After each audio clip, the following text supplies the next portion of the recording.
And now, ladies and gentlemen, from the heart of the Inland Empire, right here in sunny Southern California, it's Robert Cardoza Live, where we talk about politics, money, and you.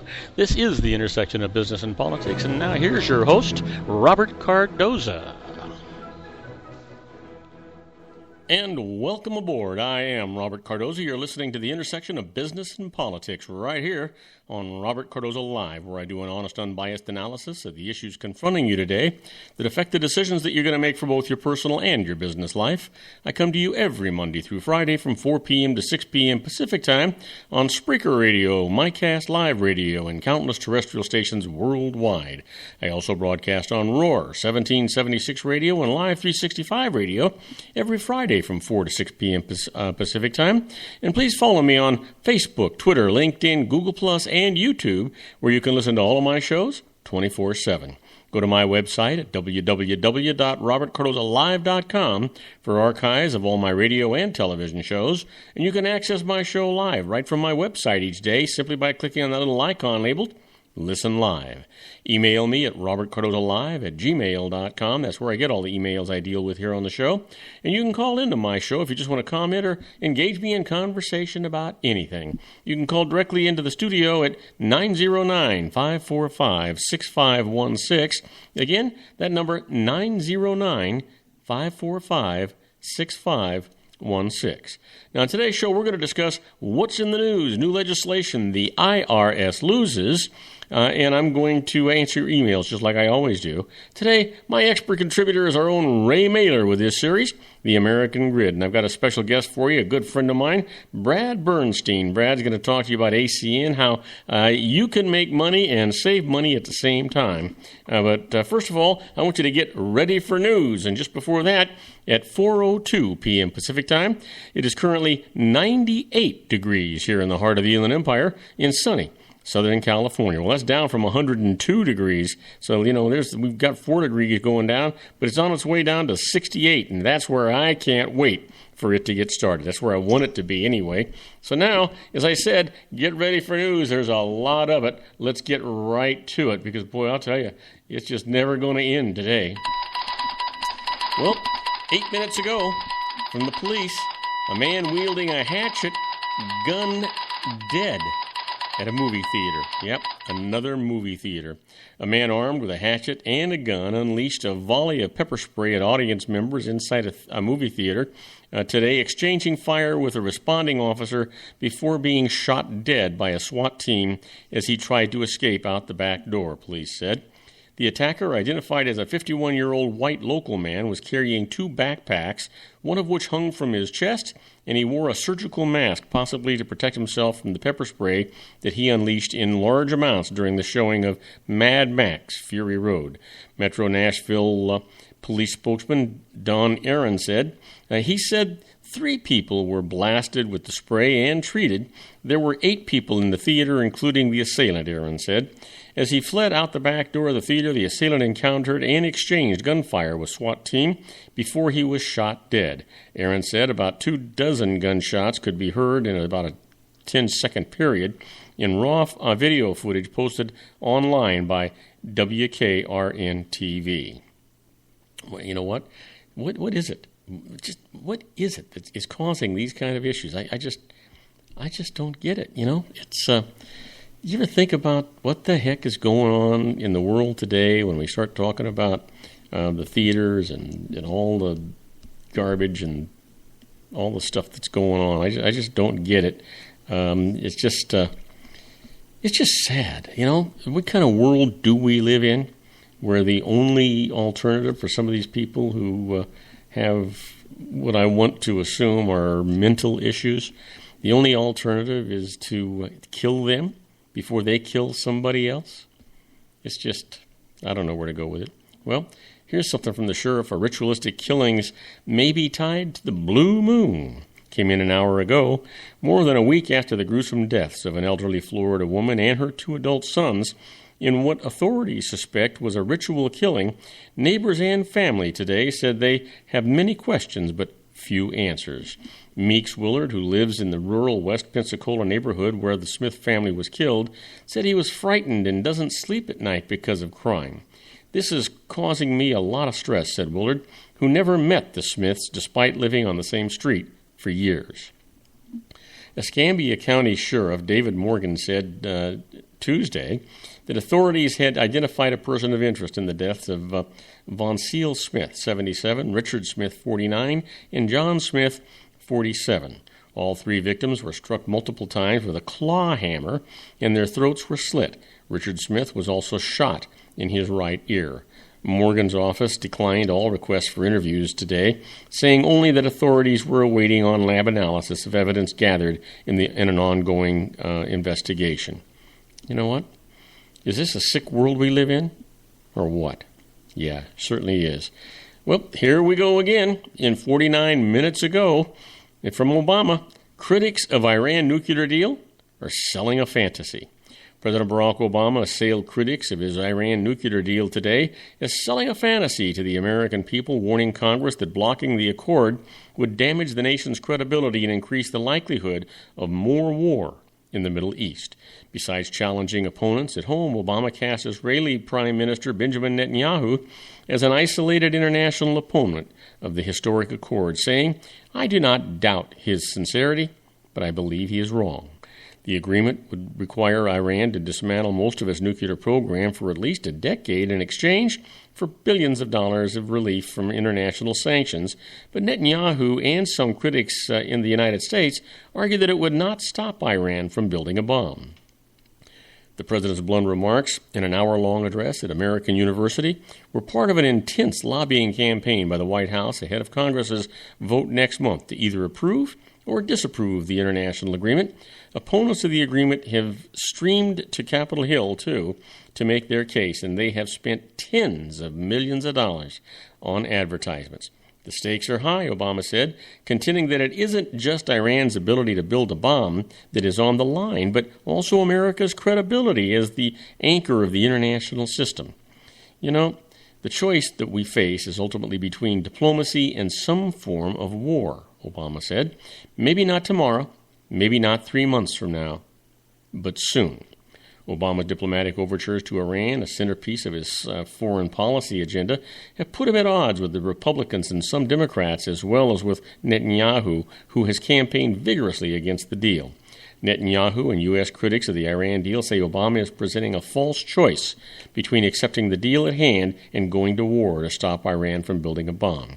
I think everyone in the United States knows that this president is not going to carry out military action against Iran, said Senator Bob Corker, a Republican from Tennessee, chairman of the Foreign Relations Committee. Iran knows that. Obama told Jewish leaders in a private meeting yesterday that he understood their concerns about being cast as warmongers, but he made his case even more aggressively today by linking critics of the deal to those who pushed for the invasion of Iraq in 2003. The conflict, now widely considered a mistake.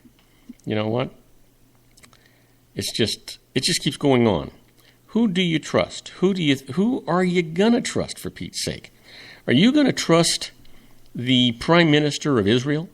Are you gonna trust the ruler of Iran?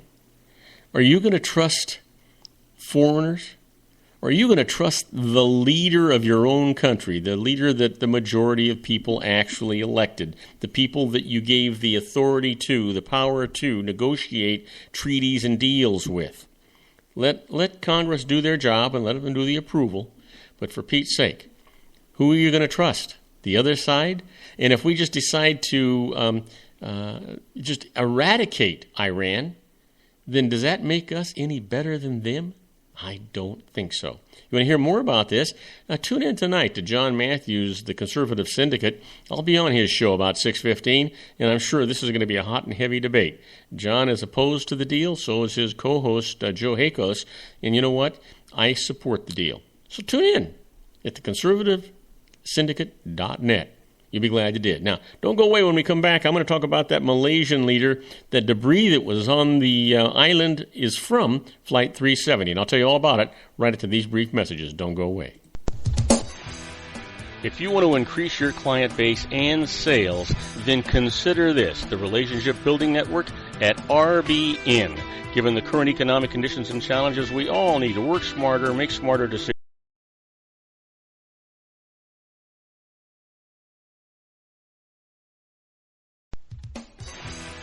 If you want to increase your client base and sales, then consider this, the Relationship Building Network at RBN.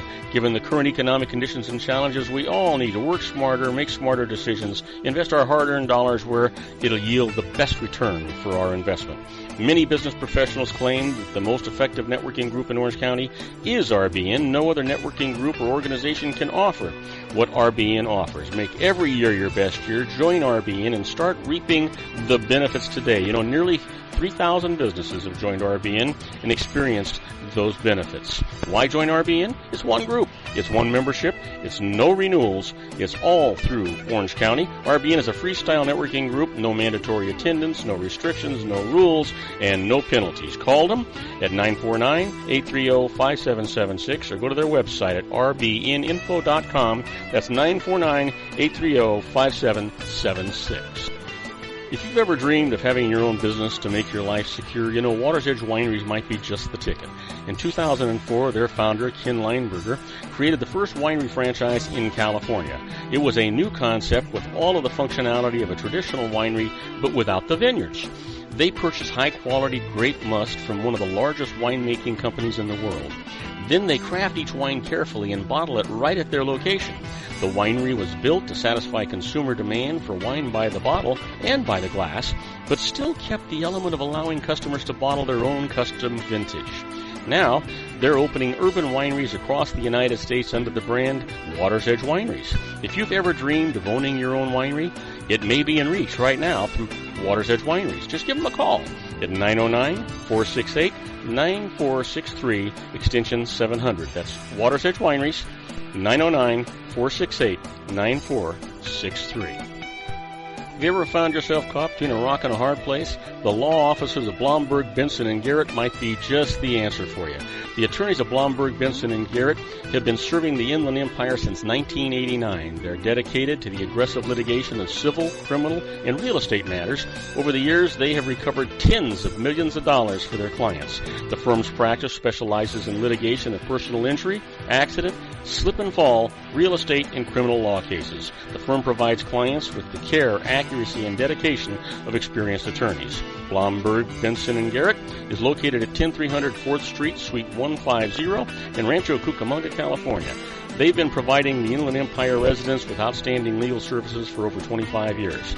They look forward to providing you with aggressive legal representation. Call them at 909-945-5000, where you can talk to a person, not a machine. That's 909-945-5000, the law offices of Blomberg, Benson, and Garrett.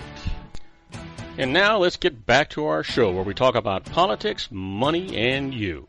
And I am Robert Cardoza. You're listening to Robert Cardoza Live on the Street at the intersection of business and politics. And let's continue with the news. We got lots of it here today. And right up, the Malaysian leader. Debris found on an island is from Flight 370. This came in just 2 hours ago.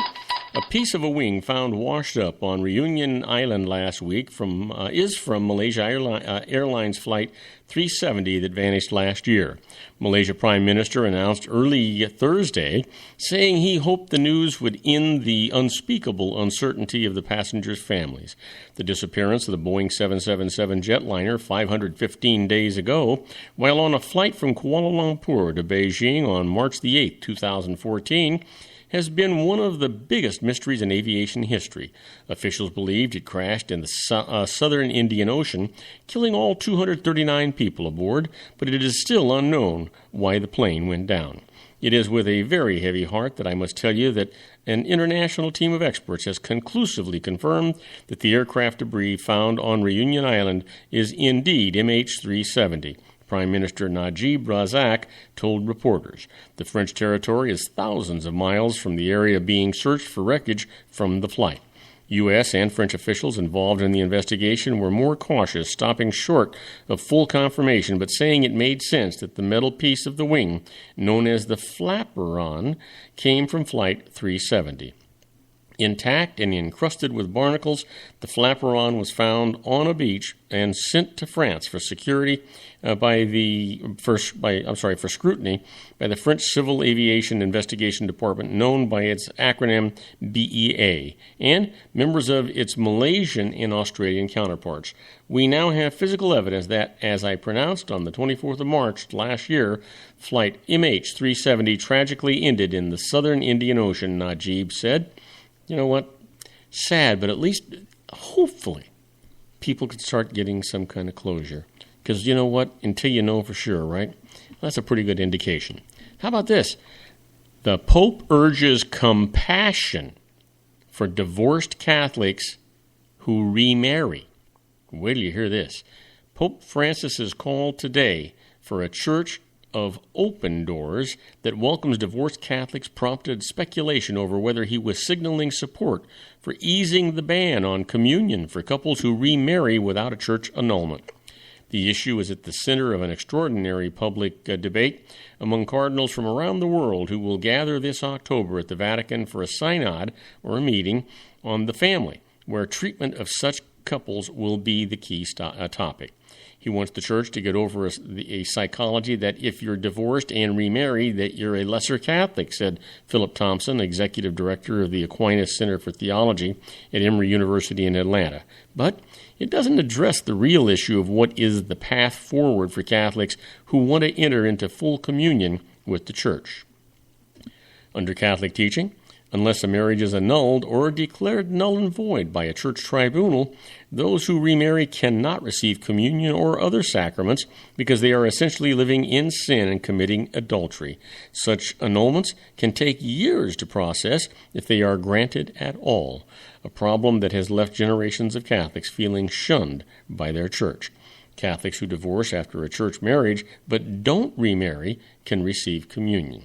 The Pope, speaking at his weekly general audience at the Vatican, underscored Catholic teaching on divorced Catholics who remarry without an annulment, saying, "The Church knows well that such a situation contradicts the Christian sacrament." But, he emphasized, these people are not at all excommunicated. They always belong to the Church, Francis said. The Church, he said, must be one of open doors. Wow. This Pope is just unbelievable. What a man this guy is. Wow. Well, here we go. Clinton tries to break through the Trump surge with GOP attacks. Yeah, had to come sooner or later, right? 10 Republican candidates for president in 2016 will debate tomorrow for the first time. Spend any time listening to Democratic frontrunner Hillary Rodham Clinton this past week, though, and it would seem like only one really matters. That's Jeb Bush. As billionaire businessman Donald Trump thunders his way to the top of the summertime polls, Clinton is instead focused on the former Florida governor as one of the most likely and potentially threatening Republican nominees. Clinton repeatedly slammed Bush by name yesterday,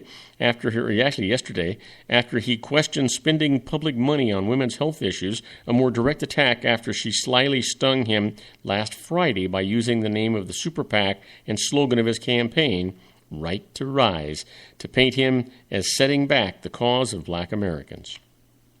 People can't rise if they can't afford health care. They can't rise if the minimum wage is too low to live on. Clinton told the annual meeting of the National Urban League as Bush waited in the wings to take his turn on stage. They can't rise if their governor makes it hard for them to get to college education, and you cannot seriously talk about the right to rise and support laws that deny the right to vote, she said. Wow. Now, don't go away, because when we come back, we're going to talk about the IRS losers. First case up is transfers of property were not to evade tax. I'll tell you all about that right after these brief messages. Don't go away. Isn't it time to shine the spotlight on your expertise? The Interview, starring you. Here's your chance to capture 5 minutes of fame with The Interview. This isn't just any interview. This is your opportunity to showcase your expertise and position yourself as a trusted expert in a one-on-one video interview hosted by Robert Cardoza, host of the nationally syndicated show Robert Cardoza Live and powered by AHA Studios. What is it? A professionally recorded video for your use.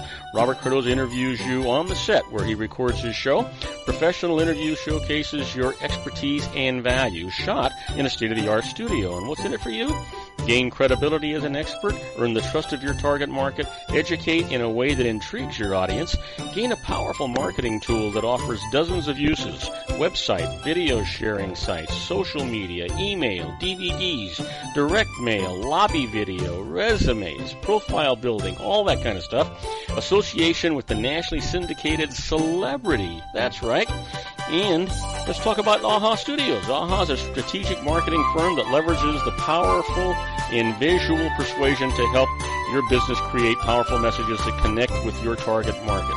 AHA ventures way beyond strategy, delivering the marketing collateral you need to start driving a new business through your doors. AHA has a full-service, in-house, state-of-the-art production studio to bring your messages to life using video. Discover how to make the interview work for you. Call 949-831-2222. That's 949-831-2222. AHA Image Studios, Incorporated. Dr. Stephen Tidwell, Gentle Family Dentistry in a caring, personalized environment. Here at Dr. Tidwell's office, we are dedicated to helping you keep your teeth healthy. We are a state-of-the-art dental practice that still believes in traditional values, such as excellent customer service and individual attention. We have a special welcoming offer for you for just $39, a complete exam, personal consultation, professional cleaning, and all necessary x-rays. That's a $266 value for $39. Dr. Tidwell has 2 convenient locations and experienced staff to provide you with professional care and personal attention that you deserve. Call today. Don't delay. A great smile another day. Call 909-944-7308. That's 909-944-7308 for Rancho Cucamonga or San Bernardino. Joel Saltzman is Dr. Wireless. He has turned his considerable expertise into consumer credit risk and wireless security into a highly specialized independent web-based consulting enterprise targeting consumer credit risk analysis and wireless transactional security and monitoring. He works as a wireless analyst, veteran independent agent, and consumer liaison for most wireless telecom carriers and equipment manufacturers. For more than 20 years, corporate and private clients and media audiences have counted on his unvarnished advice while weighing the technology, performance, and cost differences between Sprint, Nextel, AT&T, Verizon, and T-Mobile. Joel specializes in setting up mobile wireless hotspots to be used for disaster preparedness, business continuity, and mobile wireless merchant processing solutions. Call Dr. Wireless at 310-400-4900 or go to his webpage at drwireless.com. Again, call 310-400-4900 or his webpage at drwireless.com. You'll be glad you did. And now, back to our show.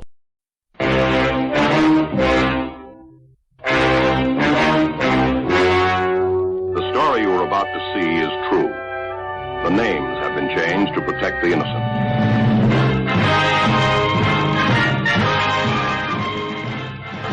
Oh yeah, here we are, my favorite part of the show, the IRS loses.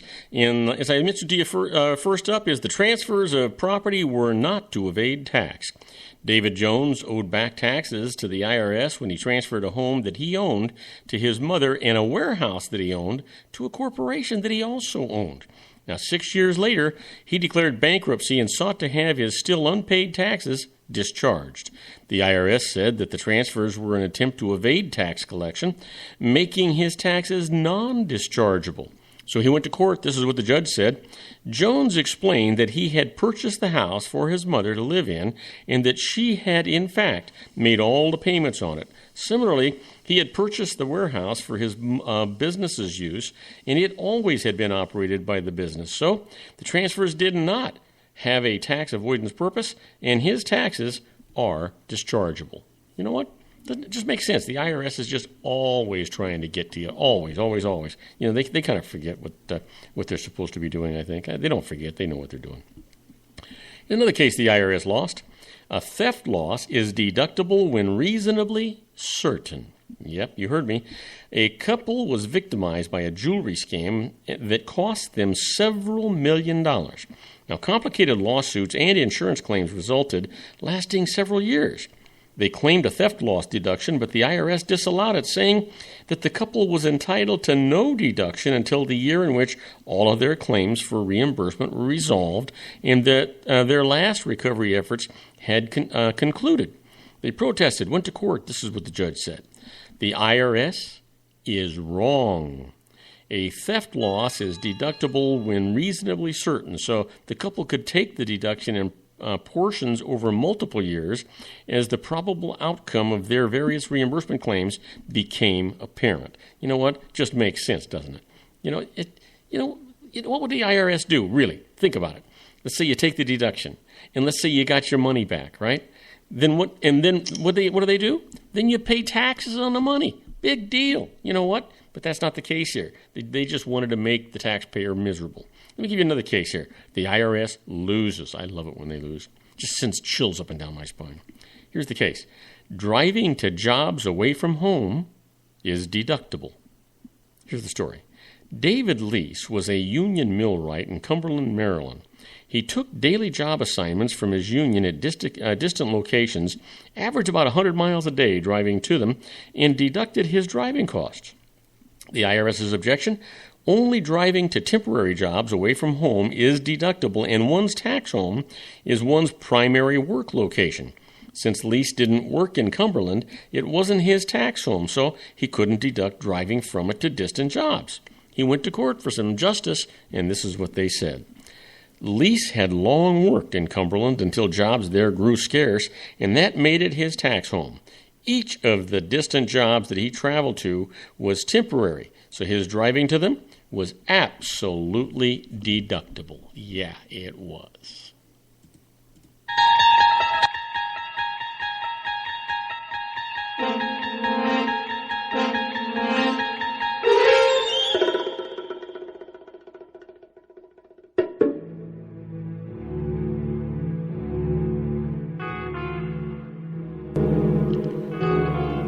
Okay, so here we are inside the IRS, but you know what? I'm going to kind of do a little bit of a twist here because I've got a couple of cases here that I wanted you to hear about, and I suppose it's more of an extension of the IRS loses. But there's one that they lose and there's one that they don't lose. So let me tell you about it. In this first one, a taxpayer can go to tax court without answering a deficiency notice.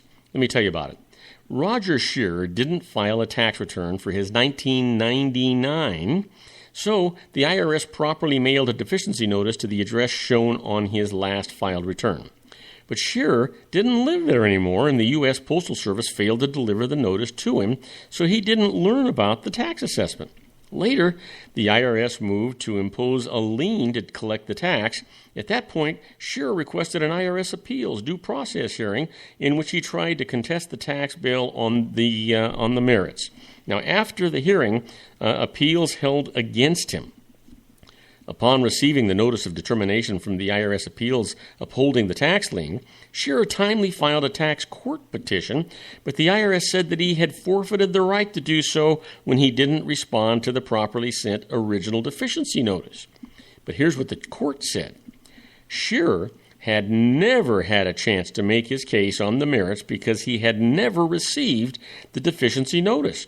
The IRS appeals later refused to consider the merits of the case.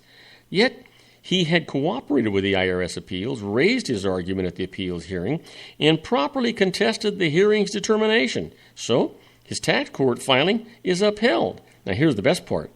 And in fact, he won in tax court on the merits. You gotta love this stuff. You just gotta, it sends chills up and down my spine. It sends the hair up on the back of my neck. That's the only place I've got hair, but that's where it works, right? Let me give you one more here. Being a tax scam victim is no defense against the IRS. Now get this one, because sometimes people try to say a bill of goods. Pediatric Affiliates was a medical services firm that initially paid its own payroll taxes by check. Then, new IRS regulations required it to hire a payroll tax service to send in the taxes electronically, and it hired PAL, that's P-A-L, data to do this for them. Now, Pediatric regularly sent to PAL the tax payments that it owed for transmittal to the IRS.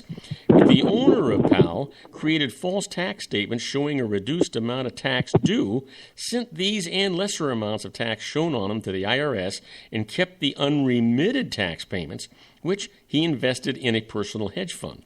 Now, eventually, the scam was discovered and PAL's owner was convicted of embezzlement.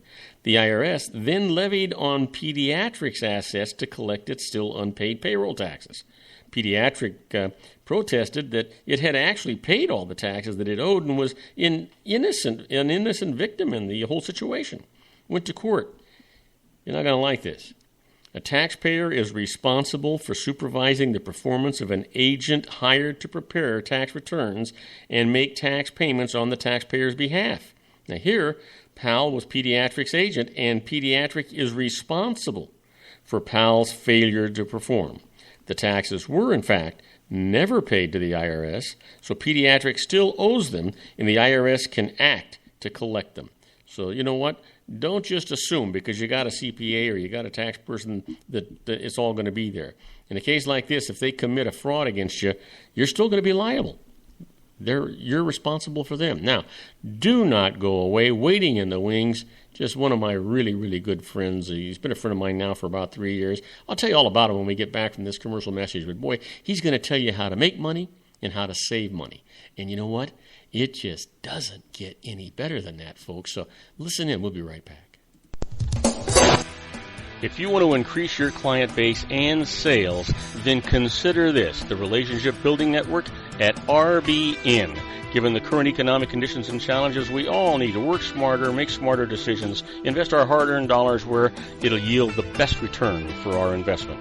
Many business professionals claim that the most effective networking group in Orange County is RBN. No other networking group or organization can offer what RBN offers. Make every year your best year. Join RBN and start reaping the benefits today. You know, nearly 3,000 businesses have joined RBN and experienced those benefits. Why join RBN? It's one group. It's one membership. It's no renewals. It's all through Orange County. RBN is a freestyle networking group. No mandatory attendance, no restrictions, no rules, and no penalties. Call them at 949-830-5776 or go to their website at rbninfo.com. That's 949-830-5776.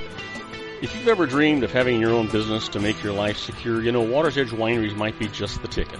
In 2004, their founder, Ken Lineberger, created the first winery franchise in California. It was a new concept with all of the functionality of a traditional winery, but without the vineyards. They purchased high-quality grape must from one of the largest winemaking companies in the world. Then they craft each wine carefully and bottle it right at their location. The winery was built to satisfy consumer demand for wine by the bottle and by the glass, but still kept the element of allowing customers to bottle their own custom vintage. Now, they're opening urban wineries across the United States under the brand Water's Edge Wineries. If you've ever dreamed of owning your own winery, it may be in reach right now through Water's Edge Wineries. Just give them a call at 909-468-9463, extension 700. That's Water's Edge Wineries, 909-468-9463. Have you ever found yourself caught between a rock and a hard place? The law offices of Blomberg, Benson & Garrett might be just the answer for you. The attorneys of Blomberg, Benson & Garrett have been serving the Inland Empire since 1989. They're dedicated to the aggressive litigation of civil, criminal, and real estate matters. Over the years, they have recovered tens of millions of dollars for their clients. The firm's practice specializes in litigation of personal injury, accident, slip and fall, real estate, and criminal law cases. The firm provides clients with the care, accuracy, and dedication of experienced attorneys. Blomberg, Benson & Garrett is located at 10300 4th Street, Suite 150 in Rancho Cucamonga, California. They've been providing the Inland Empire residents with outstanding legal services for over 25 years. They look forward to providing you with aggressive legal representation. Call them at 909-945-5000, where you can talk to a person, not a machine. That's 909-945-5000, the law offices of Blomberg, Benson & Garrett. And now let's get back to our show where we talk about politics, money, and you. And I am Robert Cardoza. You're listening to Robert Cardoza live on the street at the intersection of business and politics. We're at 4:34 p.m. Pacific time. Currently 98 degrees here in the heart of the Inland Empire in sunny Southern California. That's down from 102 on its way to 68. I can't wait for the 68. But I got to tell you, I am so excited. I've got a gentleman waiting in the wings that I met about 3 years ago. And we'll talk about, you know what? Let me get him in here. Let me get him in here properly, and then I'll tell you all about that right after we get him in here.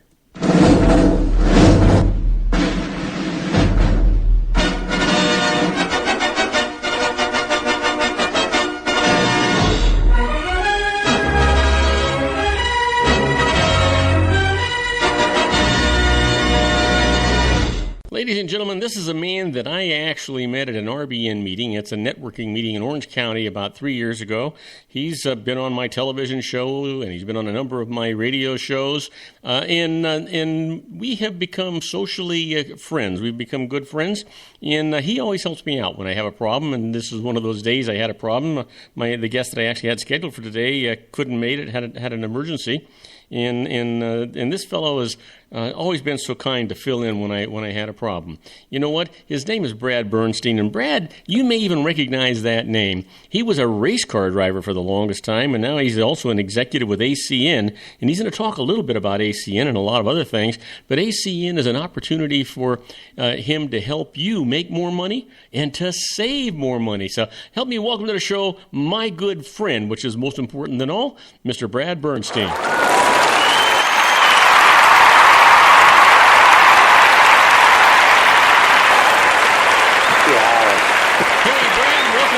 Buddy. Oh, thank you so much. Great to be here. What a welcome. Gosh, I'm humbled. Well, I'm the one that's humbled. I really appreciate you taking time out of what I know is a very busy day, and I kind of threw a monkey wrench at it. And as usual, you were just a caring individual, good friend that accommodated my needs more than your own. So I want to thank you, and I tell you how much I really appreciate it.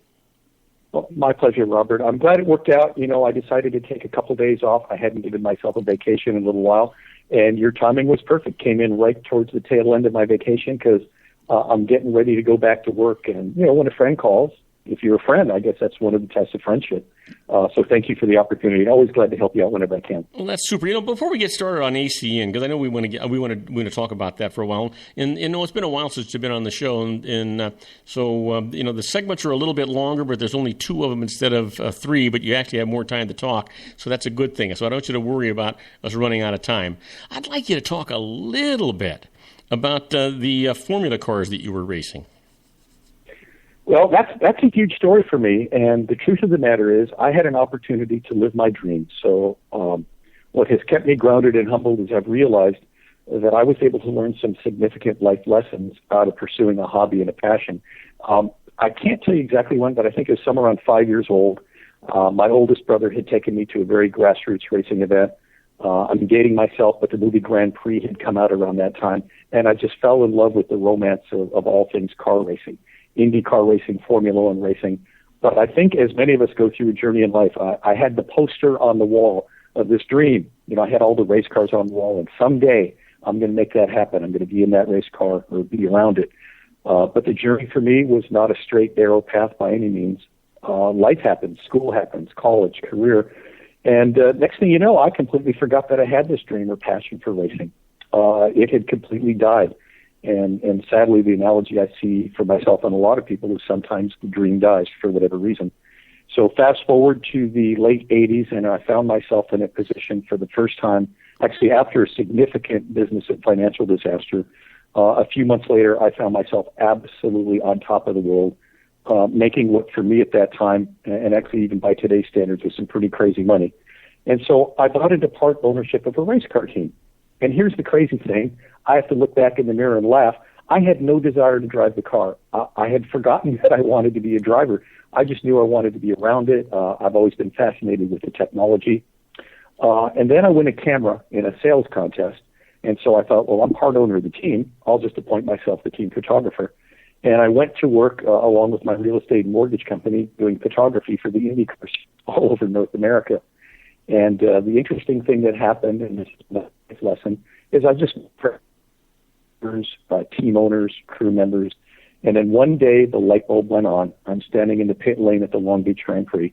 I'm rubbing shoulders with some of the biggest names in racing, and I thought, this is going to be crazy. Me as a photographer walking up and asking these people if they would coach me as a race car driver. And they pretty much brushed me off and blew me off. They didn't take me seriously. I didn't think they would. And, they asked me questions like, are you serious? Why would you want to do this? Do you understand the consequences? Great questions, wouldn't you think, for any endeavor? But when they ask what are the consequences, keep in mind, in some of my coaching, I ask people, what is the absolute worst thing that can happen on the job at work? Worst thing. And usually for most folks, that would be losing your job. However, in the world of auto racing, which is a tremendous sport, it's such a rush, it's such a pleasure. But obviously, when we talk worst case scenario, it's quite a bit different. So they brought that to my attention. But I'm sorry, go ahead, Robert. You could lose your life.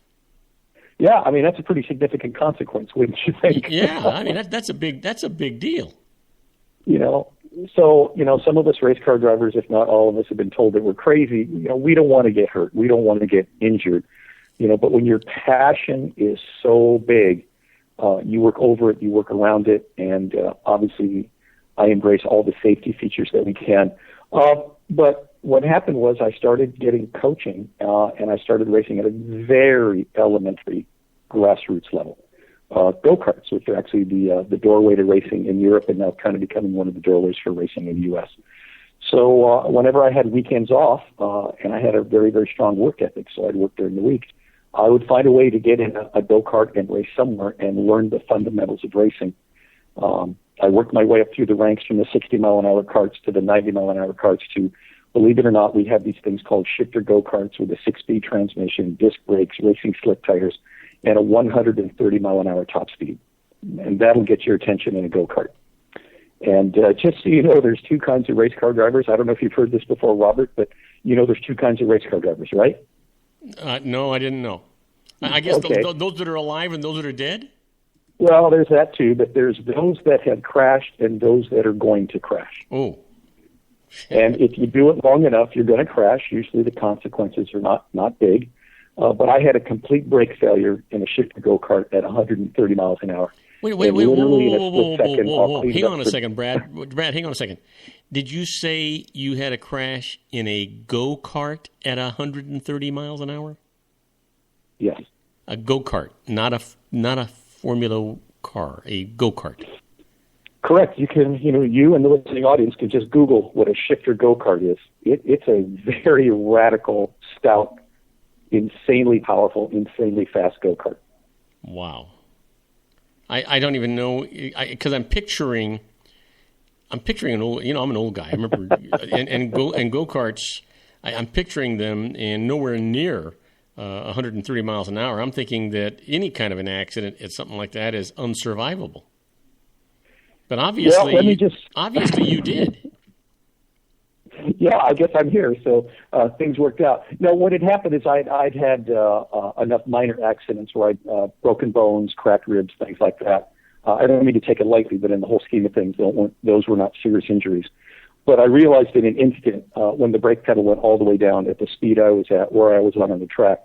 I'll clean it up for the PG audience here, hopefully. But the thought that went through my mind was, oh, blank, this is going to hurt.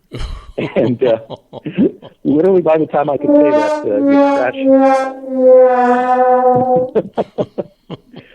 crash. I ended up walking away without a scratch, cut, or bruise. And if I have the opportunity to share with you or any of the audience exactly what happened on the crash, that's nothing short of a miracle. But it was at that point that I decided to transition into cars. I still drive go-karts to practice. They're great for conditioning and reflex building. But I decided to get into cars. I just wanted a little bit more protection around me. Yeah. What I didn't really realize is that they're heavier and they go faster, which means when you do spin out, you're going to cover a lot more territory before you come to a stop. But it's all good. It's all good. One of the things that I'm interrupting you now because we've only got about 3 minutes before we have to go to a commercial break. And one of the things that I was hoping that you would touch on in this segment was I know that you've mentioned the tremendous focus that you had to have and focus everything else out except for your driving when you got behind that wheel. I guess it's the same thing in the go-kart as it was in the car, right? Oh, absolutely. And the idea here being, I'll just touch on it real quickly. It's so difficult to do outside of the race car. When you're driving the race car, your focus is absolutely 100%. I mean, it's intense, but one of the beauties of it is it does push everything else in life out. So it's relaxing within its intensity, if that makes sense.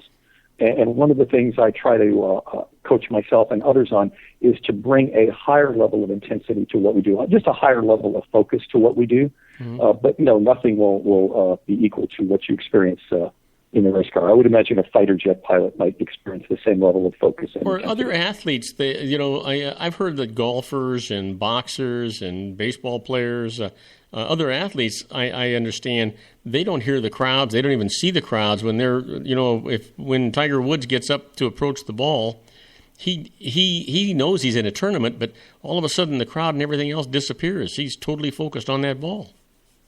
Yeah, there's a level of focus, and I don't need to take anything away from any other athlete or pro athlete. So if you're in the audience, don't get mad at me. But I do believe that what raises the game and what I do and what the people in my sport do is you could die. Yeah. So it just tends to raise the game a little bit higher. Yeah, you're sort of like that astronaut at the top on the top of that rocket, right? And you're thinking about the fact that it was built by the lowest bidder, and your whole life now is on the line, right? So you're probably not thinking too much about the air conditioning in the rocket at that moment. Well, so the good news is there's no air conditioning in the race car, and I went from the lowest bidding teams, and that's where I had all these failures. I had brake failures, wheels falling off, throttle sticking open, and finally when I got to the point where I could get really good rides with really good top quality teams, and the last couple of years was one of the top teams in the entire United States, that fear was gone, and I realized all I had to do was focus on what I could bring to the table, what I could bring to the steering wheel, and it was a whole different game at that point. That's when we started to win races and started to win championships. Well, you know what? That's fantastic. When we come back, I'm going to let you just do the one, and however you want to end this, because when we come back, I want to talk about your transition into ACN and how you're helping people supplement their income and actually help other people around them as well. Thank you, Robert. So we'll be right back with Brad Bernstein, and he's going to be talking about ACN. He's just a great, great guy. You don't want to miss what he's going to tell you now, because it's an opportunity for you either to build a new career or to supplement the career you already have. So don't go away. We'll be right back with my good buddy, Brad Bernstein. Isn't it time to shine the spotlight on your expertise? The Interview, starring you. Here's your chance to capture 5 minutes of fame with The Interview. This isn't just any interview. This is your opportunity to showcase your expertise and position yourself as a trusted expert in a one-on-one video interview hosted by Robert Cardoza, host of the nationally syndicated show Robert Cardoza Live and powered by AHA Studios. What is it? A professionally recorded video for your use. Robert Cardoza interviews you on the set where he records his show. Professional interview showcases your expertise and value, shot in a state-of-the-art studio. And what's in it for you? Gain credibility as an expert, earn the trust of your target market, educate in a way that intrigues your audience, gain a powerful marketing tool that offers dozens of uses, website, video sharing sites, social media, email, DVDs, direct mail, lobby video, resumes, profile building, all that kind of stuff. Association with the nationally syndicated celebrity. That's right. And let's talk about AHA Studios. AHA is a strategic marketing firm that leverages the powerful in visual persuasion to help your business create powerful messages that connect with your target market. AHA ventures way beyond strategy, delivering the marketing collateral you need to start driving a new business through your doors. AHA has a full-service, in-house, state-of-the-art production studio to bring your messages to life using video. Discover how to make The Interview work for you. Call 949-831-2222. That's 949-831-2222. AHA Image Studios, Incorporated. Dr. Stephen Tidwell, Gentle Family Dentistry in a caring, personalized environment. Here at Dr. Tidwell's office, we are dedicated to helping you keep your teeth healthy. We are a state-of-the-art dental practice that still believes in traditional values, such as excellent customer service and individual attention. We have a special welcoming offer for you for just $39, a complete exam, personal consultation, professional cleaning, and all necessary x-rays. That's a $266 value for $39. Dr. Tidwell has 2 convenient locations and experienced staff to provide you with professional care and personal attention that you deserve. Call today. Don't delay a great smile another day. Call 909-944-7308. That's 909-944-7308 for Rancho Cucamonga or San Bernardino. Joel Saltzman is Dr. Wireless. He has turned his considerable expertise into consumer credit risk and wireless security into a highly specialized independent web-based consulting enterprise targeting consumer credit risk analysis and wireless transactional security and monitoring.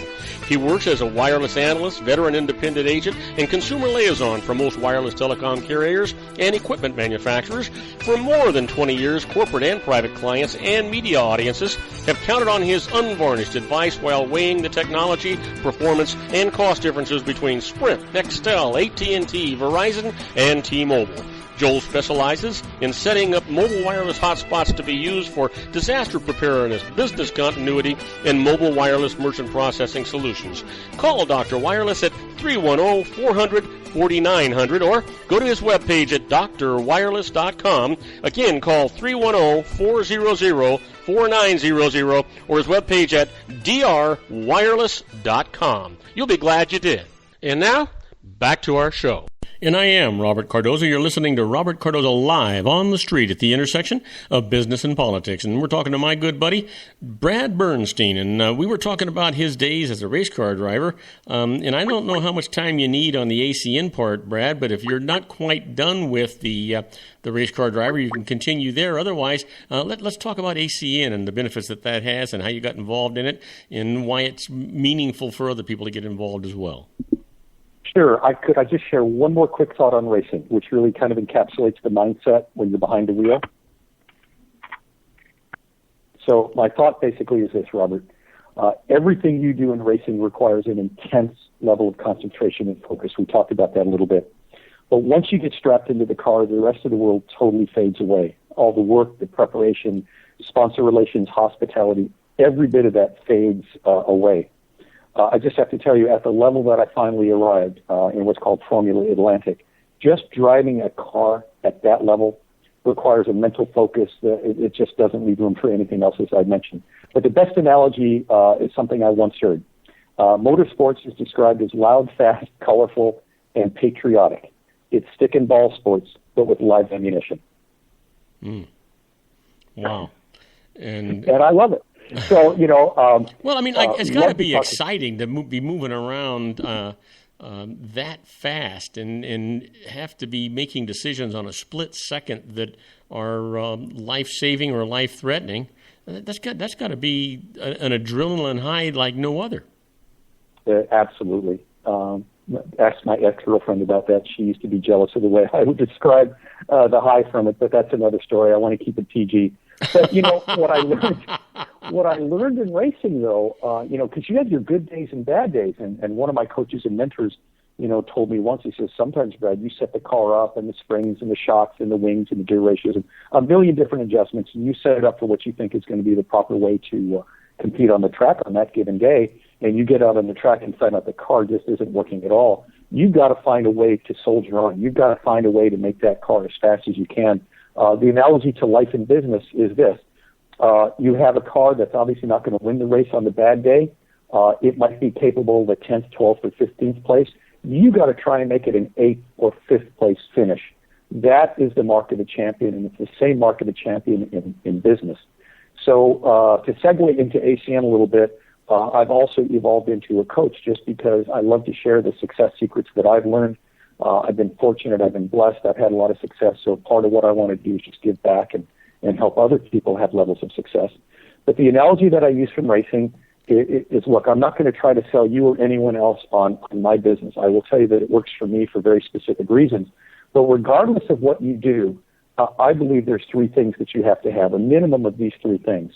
And Robert, as always, I love your feedback because I don't know if I've actually shared these with you in this format. But I think the first thing is you got to have the right vehicle. In racing, you've got to have the right engine, chassis, and tire combination. And you could be the best driver out there. If you don't have the right combination, it's going to be very difficult to win a race and forget about winning the championship. But you got to have the right team also. The experiences I had with brakes failing and wheels falling off and, oh my gosh, so many embarrassing things and gas pedals sticking wide open. I just didn't have the vehicle that was prepared properly, which really impacted the third component. By the way, our 2010 season, when we just crushed it, didn't have one mechanical failure the entire year. That's just unheard in this level of racing. And then the third thing you have is you got to have the mindset. You got to know that you've got the best vehicle, and you've got to know that you've got the best team. And now it's bringing your mindset. And I will tell you, this is what I bring to business. The same thing I brought to racing in 2009 and 2010. I expected to win, not out of arrogance, but I just knew we had the right combination. We had the best vehicle, and I had the best team. I'd actually hired the 2009 North American Mechanic of the Year to be my crew chief in 2010. So it wasn't out of arrogance. It was out of excessive, meticulous preparation for the 2010 season. And so we just crushed it. So in the business world, there's any number of variables, but you really have to do a strong self-analysis. Do I have the right business? Do I have the right business vehicle? And sometimes we can get blinded by passion, and that's good. And if you're in business to fulfill a certain passion, that's all well and good. But if you're in business, like most of us are, to create income and to create a legacy, you've got to have the right vehicle. And then it's really important to make sure you've got the right team. Whether it's in the mortgage business, real estate, the insurance business, these are all factors. But believe me, once you have those, then probably the most difficult one is bringing the mindset of a winner, because you're going to get the curveballs, you're going to get the foul balls, you're going to have the things that are unpredictable. But if you've got all those three components, right vehicle, right team, right mindset, it just bounces off you. It's just another day, and you keep moving forward. Wow. So, boy, that was. Did you say all that in one breath? I'm so shy, and it's hard for me to come up with things to say when I talk to you, Robert. Well, you know what? You've done everything except explain what ACN is and how people can get involved and how they can save their friends and neighbors and associates money, and how they can actually make some money on the side as well. All right, so let me tell you, in 2008, when I had my mortgage company and the real estate market was just tanking, unfortunately I had way too much time on Google, and I was looking for industries that had never had a downturn. And I was excited because I found two, telecom and energy, and I thought, that's great, how do we get involved in those? I'm not here to promote network marketing. It's something that people are either open to or they're not. But what intrigued me was that I had an opportunity with very little risk, very little investment, to get involved in two growth industries that have never had a downturn. And I remember back in the mortgage days, I was working with customers that had made a ton of money in the deregulation of the phone system, deregulation of telecom, and I was seeing that around the world, energy was beginning to deregulate. So what had happened in 83 was going to happen again, and what happened in 83 only happened once. So it wasn't once in a lifetime, it was just sort of those one-and-done type deals. So I was intrigued with the company because the big play for these folks is the ability to save people money on things like cell phones, internet, home security, satellite TV. And these are all things that during the recession people never stopped paying for. So in a good economy, people pay for them. In a bad economy, people still pay for them. But the idea to get paid when people pay a gas and electric bill and to save them money on those things just really blew my mind. And I thought, wow, here's an opportunity to get in front of a wave. You want to get in front of a wave. You don't want to be on the wave, and you certainly don't want to be behind the wave. But what I have found is I've had the blessing to be in a position for people that are not business-minded or entrepreneurial, just saving money on bills they're paying anyway. And in our business model, we have a partnership with Ronald McDonald House and another partnership that feeds hungry children. It's called Project Feeding Kids. A survey was done that showed there was about 17 million hungry children in the U.S. So we created a business model where every time someone becomes our customer or pays a bill that they're going to pay anyway, and the key is a bill they're going to pay anyway, gas, electricity, phone, internet, home security. The customer saves money, a hungry child in the U.S. gets fed, and for the business-minded entrepreneur, it's the ability to get paid residually over and over again on bills that people pay over and and again. And let me stop you right there for just a second. So let's assume that somebody signs up with ACN and they want to save money on their electric bill, they want to save money on their cable bill, they want to save money on their phone bill. Do they no longer pay those providers? They now just send one check to ACN? Actually, for most of these services, the bill still goes to the company that they've been paying all along, especially on energy. See, it's really important for the consumer that nothing change. So they pay the bill to the same company, and the question that always comes up, Brad, what happens if there's an outage or interruption in my service? You know, in the case of Southern California, you'd still call Southern California Gas. They deliver the commodity, they service the customer if there's any outages. What's really happening behind the scenes is you have the opportunity to decide where Southern California Gas gets the gas, where San Diego Gas and Electric gets their electricity off of the grid. So for the consumer, nothing changes except a lower price. For the business entrepreneur, the only thing that changes is you now get paid a percentage of very large bills, because we do this not only residentially but commercially. Think about it. If you got paid when hopefully we're going to be deregulating in Nevada soon, and we've got a lot of people making some outreaches there. But imagine that you were so lucky to know somebody who knew a decision maker at the MGM Grand Hotel, and we landed that energy account. And they save money, hungry children get fed, and you get a piece of that bill. And this is really the key. Robert, silly question, but how often do you pay an electric bill at your home? Every month, right? Yeah. So how do you know that you're saving money? Do they put some kind of a code that you're in a group discount, or how do they know that you're actually saving money? Well, great question. It's real simple. For all the residential and small commercial accounts, you just go to the website, click on the service, click on the state, click on who your provider is right now, and the cost comparison is right there on the website. Just take your bill, look what's on the website, and it's real simple. If we're saving you money, sign up. It takes about 5 minutes. On the large commercial accounts, we actually have to do an analysis on those. So something like the larger hotels, casinos, things of that nature, that's handled on the corporate end. The beauty for me is I don't get involved in it. I just create the lead. The lead is generated. People behind the scenes do the negotiation. When the account is settled, I get an email notification, and then every month just sit back and enjoy your paycheck. Now, I don't need to be cold-hearted or mean here, but I have to tell you, I'm looking at the weather forecast right now, and I'm seeing a lot of red on the map right now. And I'm actually very excited about that. I'm sorry, folks, that are sweating, but the hotter it is, the more money we make in the summertime on air conditioning. And then I remember looking at those maps of the weather in the U.S. Last winter, and it was really cold in the Midwest and the East Coast. I'm so sorry.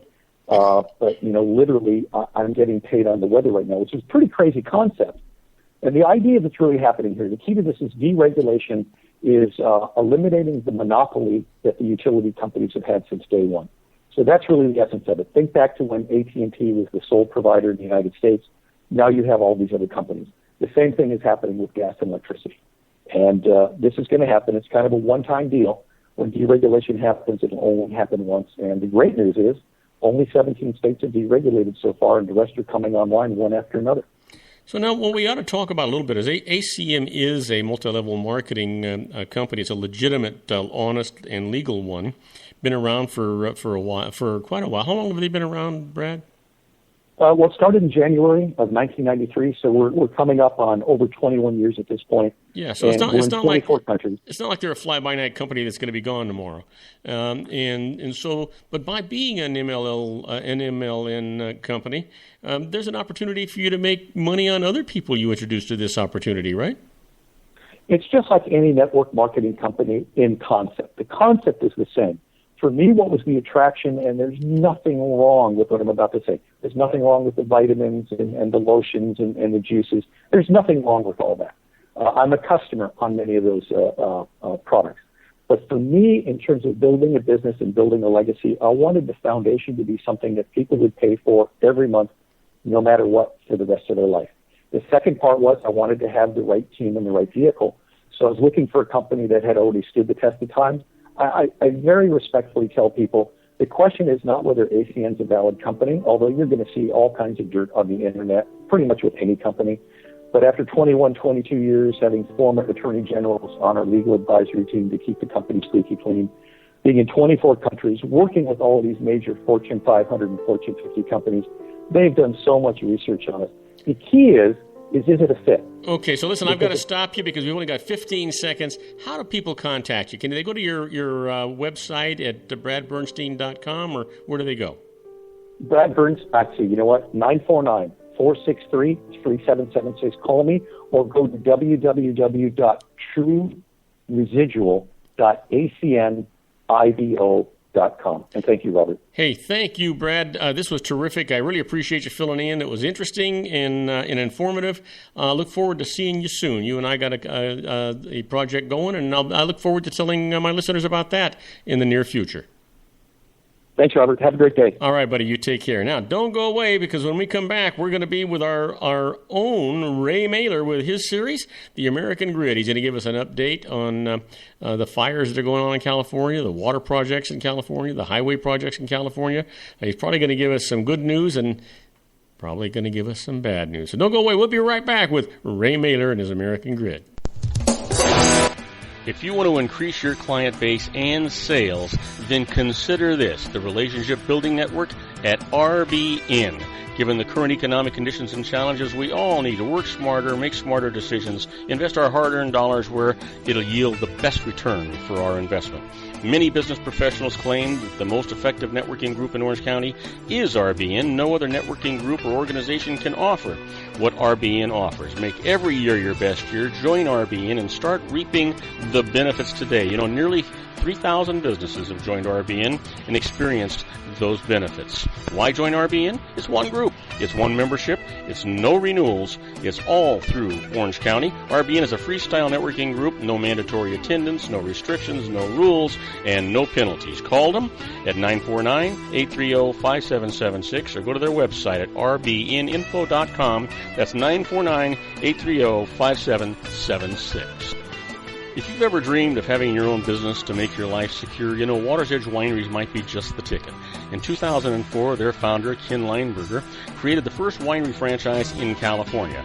It was a new concept with all of the functionality of a traditional winery, but without the vineyards. They purchased high-quality grape must from one of the largest winemaking companies in the world. Then they craft each wine carefully and bottle it right at their location. The winery was built to satisfy consumer demand for wine by the bottle and by the glass, but still kept the element of allowing customers to bottle their own custom vintage. Now, they're opening urban wineries across the United States under the brand Water's Edge Wineries. If you've ever dreamed of owning your own winery, it may be in reach right now through Water's Edge Wineries. Just give them a call at 909-468-9463, extension 700. That's Water's Edge Wineries, 909-468-9463. Have you ever found yourself caught between a rock and a hard place? The law offices of Blomberg, Benson, and Garrett might be just the answer for you. The attorneys of Blomberg, Benson, and Garrett have been serving the Inland Empire since 1989. They're dedicated to the aggressive litigation of civil, criminal, and real estate matters. Over the years, they have recovered tens of millions of dollars for their clients. The firm's practice specializes in litigation of personal injury, accident, slip and fall, real estate, and criminal law cases. The firm provides clients with the care, accuracy, and dedication of experienced attorneys. Blomberg, Benson, and Garrett is located at 10300 4th Street, Suite 150 in Rancho Cucamonga, California. They've been providing the Inland Empire residents with outstanding legal services for over 25 years. They look forward to providing you with aggressive legal representation. Call them at 909-945-5000, where you can talk to a person, not a machine. That's 909-945-5000, the law offices of Blomberg, Benson, and Garrett. And now let's get back to our show where we talk about politics, money, and you. And I am Robert Cardoza. You're listening to Robert Cardoza live on the street at the intersection of business and politics. We're at 5:07 p.m. Pacific time. Currently 99 degrees here in the heart of the Inland Empire in sunny Southern California. Well, it actually came down from 104 to that 99. It's on its way to 67. That's what I'm looking forward to. But you know what? Talking about turning up the heat and finding out what's going on, we've got him waiting in our wings, our own Ray Mailer. So let's get him in here and see what the good news is and what the bad news is. I'm pretty sure we're going to probably have a little bit of both. Bye, Miss American Pie. Drove my Chevy to the levee, but the levee was dry. Them good old boys were drinking whiskey and rye and singing, this'll be the day that I die. And now, from the National Archives of Public Planning, located in the basement of his Long Beach Reference Library, the unappreciated but widely acknowledged expert on past, present, and future infrastructure planning, let's welcome Mr. Ray Mailer and his American Grid.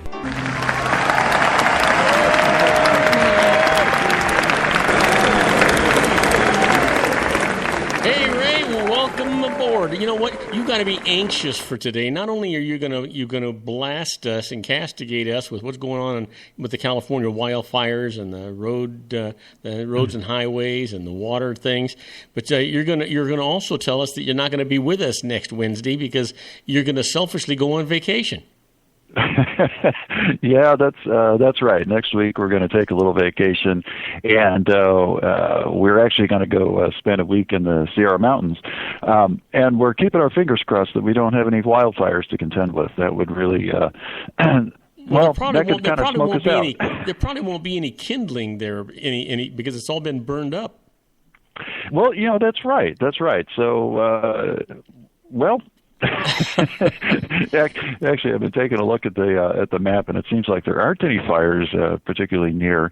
But I do understand things are really dry, and we need to watch out. We need to be careful. So, well, you know what, Ray? As I understand it, you probably know better than I. This is an absolutely, I hate to use this term, a banner year in California with regard to wildfires. Well, we got like 29 of them or something going at the same time right now. Yeah, that's what I heard, something like that. And then there's this one fire up near Napa that I guess is as large as all of Catalina Island right now. Oh my goodness! Just a phenomenal acreage that's under fire right now. So let me ask you, because we spend millions upon millions of dollars, probably billions of dollars, on these wildfires every year. I understand we're waiting for some of these huge tanker planes to be coming out from Washington that may be coming out next week. I don't understand why it takes an airplane a week to get from Washington State to here, but whatever the reason is. But at some point where these fires are burning, it's uninhabited, very rural areas, there's nobody out there, could you make a case for just letting it burn, or do we really need to preserve all of that for future use? No, I there is a strong argument for just letting things burn. It is what the forests, particularly in the West, have always done. Even if you take a look at particularly the sequoia forests, I mean, the sequoia forests exist because of fire. Their seeds don't open up without the help of some fire to heat it up. So there's a strong case to just let things burn. I understand that most of the firefighting efforts are, focused around towns and cities to try to prevent the fire from spreading into it. So I think the basic firefighter strategy is containment. So you try and create a barrier to keep the fire from going no farther, which means you're kind of working in advance of where the flames are. Mm-hmm. And then, maybe a day or two later, the flames do get to that area. There's this big gap or barrier, and hopefully the flames don't go any farther. So there is a tendency just to let things burn. It's not like a house, where you can just douse a bunch of water on it. And, and don't get me wrong. I mean, I certainly wouldn't want to see anybody lose their belongings, their home, the things that they worked their life for. That's not what I meant at all when I was saying, can you just let this stuff burn? Because I would be crushed for anybody that would lose anything. Like that. I'm just thinking in terms of, gosh, if we can't get the firefighters in there because it's in some remote area where human beings can't even get, why don't we just let the doggone thing burn?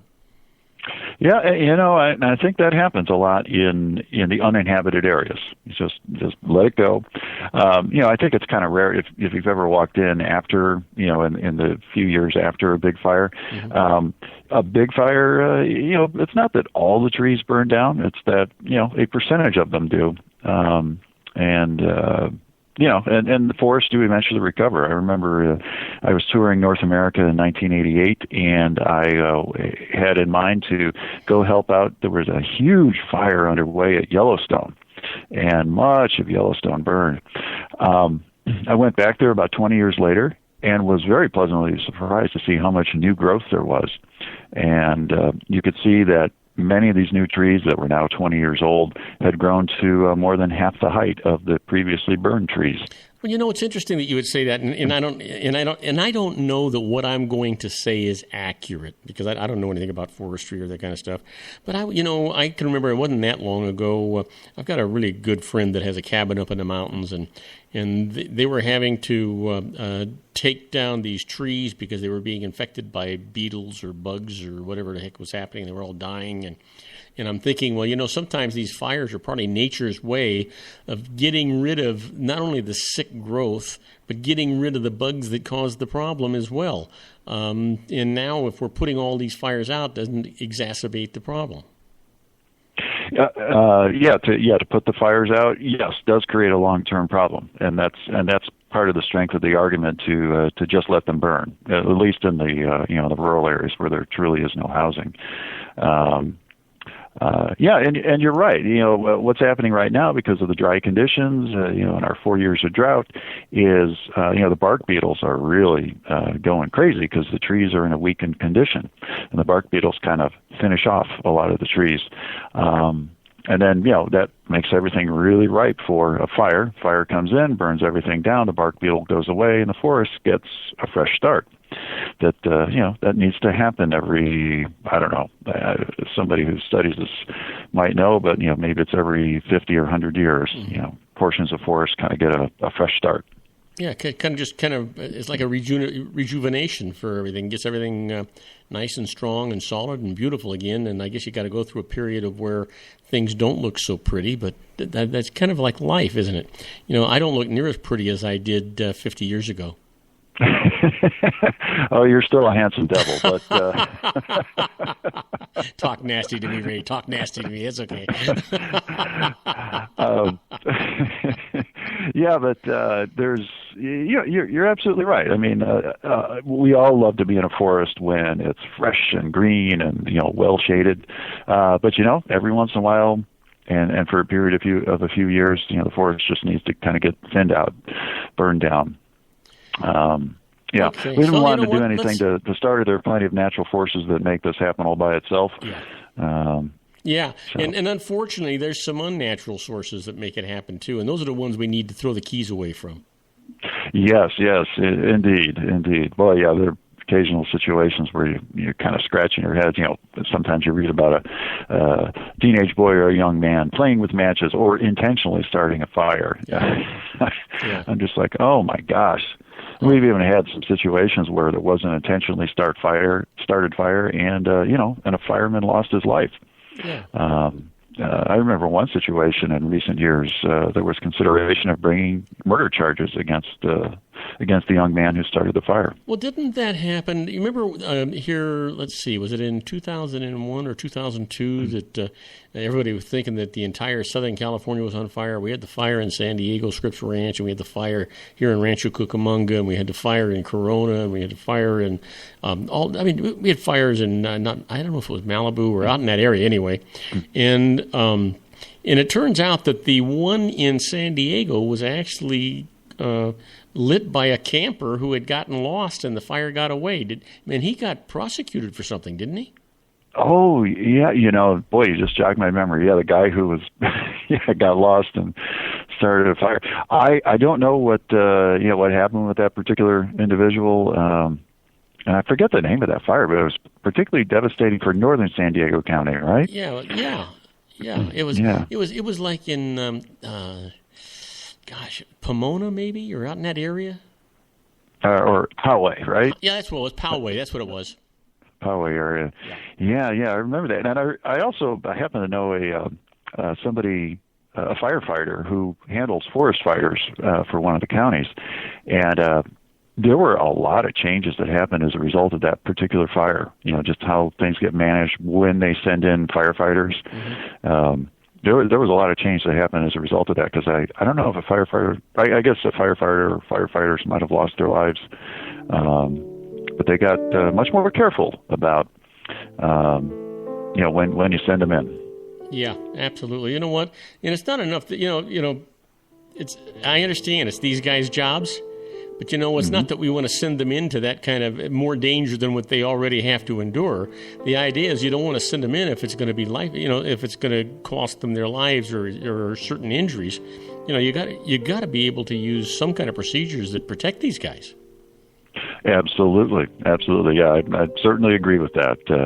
We admire their efforts for trying, but we don't ask them to pay with their lives. That's not an expectation. Yep, we've been talking about putting out fires. That takes water. So when we come back, let's talk about California and water. How's that sound?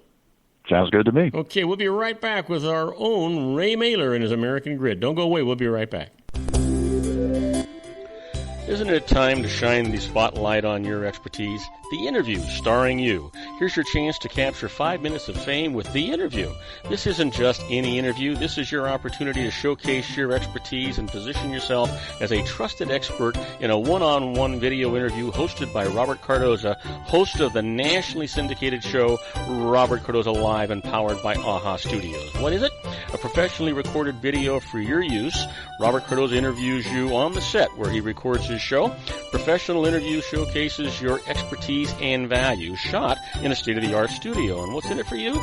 Gain credibility as an expert, earn the trust of your target market, educate in a way that intrigues your audience, gain a powerful marketing tool that offers dozens of uses, website, video sharing sites, social media, email, DVDs, direct mail, lobby video, resumes, profile building, all that kind of stuff.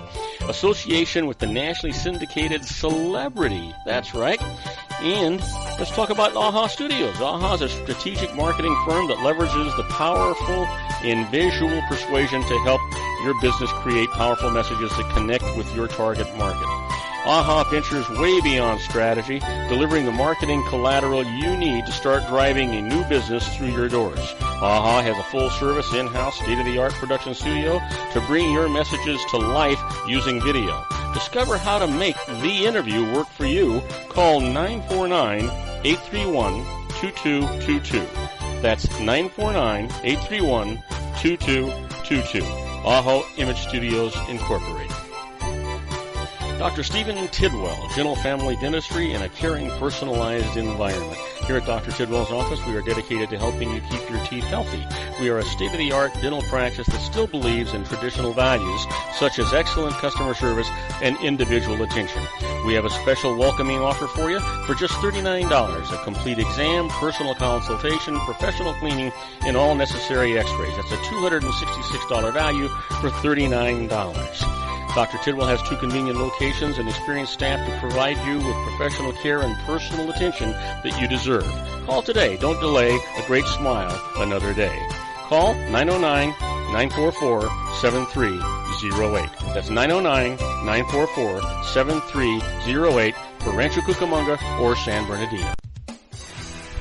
Joel Saltzman is Dr. Wireless. He has turned his considerable expertise into consumer credit risk and wireless security into a highly specialized independent web-based consulting enterprise targeting consumer credit risk analysis and wireless transactional security and monitoring. He works as a wireless analyst, veteran independent agent, and consumer liaison for most wireless telecom carriers and equipment manufacturers. For more than 20 years, corporate and private clients and media audiences have counted on his unvarnished advice while weighing the technology, performance, and cost differences between Sprint, Nextel, AT&T, Verizon, and T-Mobile. Joel specializes in setting up mobile wireless hotspots to be used for disaster preparedness, business continuity, and mobile wireless merchant processing solutions. Call Dr. Wireless at 310-400-4900 or go to his webpage at drwireless.com. Again, call 310-400-4900 or his webpage at drwireless.com. You'll be glad you did. And now, back to our show. And I am Robert Cardoza. You're listening to Robert Cardoza Live on the street at the intersection of business and politics. Well, you know what? If you live in California, you live in a drought-stricken state. We're having some water problems, and so our own Ray Mailer is going to talk to us right now about what California is doing about our water problems.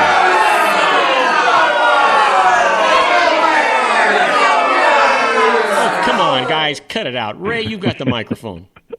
Well, I wasn't sure if they were hooting me or cheering because Californians have a reason to cheer. We did get our water usage numbers for June, and it looks like we had another really good month where we Californians reduced our water usage by 27% in June. Wasn't that about the same as the last month, right? Yeah, that was just a skosh less than the previous month, and the state's Department of Water Resources notes that this reflects a fundamental change in our water habits, and they were kind of applauding us for it. Together, those 2 months alone, we saved 120 billion gallons of water. Wow. So let's put that into perspective. So how much water a day, if we know, do we consume? Mm-hmm. Did we save a day's worth of water? Did we save 10 days worth of water? How much water did we save? Yeah, that's a great question. It'd take me a while to do the calculation on that. Well, I'm not going to ask you. I'm not going to ask you to do that now. I thought you might have it figured. Don't go rushing off trying to figure that out. You know what? I'm still trying to. I go to my mailbox every day and cringe because I'm afraid I'm going to see another water bill. Oh, right, and I hope your water bills are getting a little bit better. But I haven't gotten another one since the $618 one, but I have turned off all the water on my back lawn, not the planters. I'm resisting this thing, but I've turned it off the back lawn, and you can imagine with the heat we have out here, it's starting to turn brown back there. My gardener's loving it because there's not much to mow. Yeah, that's right. Yeah, it's easy on the gardening. I explained to him that that's okay. The time that you would have spent mowing, you can spend trimming now. That's right, because you're still watering everything that's in the boxes, right? Yeah, absolutely. Yeah.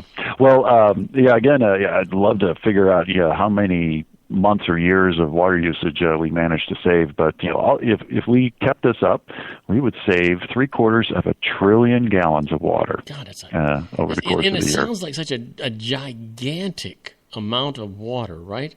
Until somehow we put this in perspective, I'm going to have to find out, how much we use. There's probably, I bet you, there's not even a number out there saying what our daily usage is for a state, right?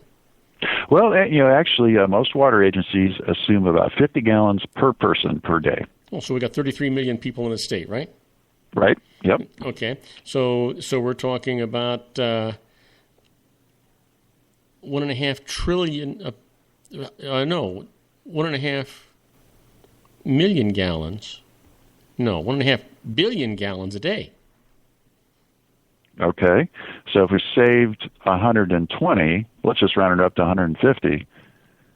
That's 100 days worth of water. Wow, that's Is that right? That's 3 months. That's fantastic. Yeah, that's pretty good. So that with that saving, we bought ourselves 3 more months. Should we have another dry winter? So, and then have you heard anything, Ray, at all about this El Nino that they're hoping and praying and on their knees for this winter, that we'll have 3 or 4 years of really wet winters to replenish our aquifers and our water tables and our reservoirs and things? Yeah, I still hear that the forecast is good. And, when you hear this sort of thing early, you get really nervous because hey, let's just let it happen. Yeah. Whose crystal ball is better than the other guy, right? Let's not jinx ourselves over this. But I guess the forecast is still good. Those who get into this, the details of this, there's this concern that it's going to come mostly as rain, and mostly in the southern part of the state. And we need snow up in the northern part, right? Yeah, not so much from the north. So, I guess we'll see what happens. The interesting thing from an infrastructure perspective is if this is a new weather pattern where we're going to have more El Ninos. Mm-hmm. I guess the El Ninos maybe generate more rain for the south than the typical snow that we rely upon that tends to come from the north. Yeah. Well, if that's the case, what that might actually mean is we need more dams in the south. Right. To capture the water, because right now, we have some dams in the south, but the vast majority of the water is coming from the Colorado River, but also particularly in the north, and then we just pipe it down here. Well, wasn't it last week, Ray, or I don't know if it was you or if I read it or if I saw it on some report somewhere, that Hoover Dam is down to 40% of its capacity? Oh, yeah, no, I hadn't heard that. Yeah, that's Lake low. Mead, I should say. Yeah, Lake Mead, down around 40%. Although if it's at 40%, that tells me the top two straws are dry, and I don't think that's the case.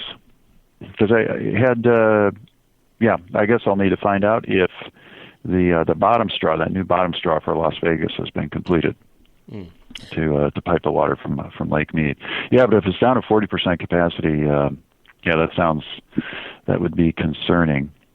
Although I had come across some data after one of our shows 1 or 2 weeks ago that showed the Lake Mead water levels, and where we're at right now, we have been before.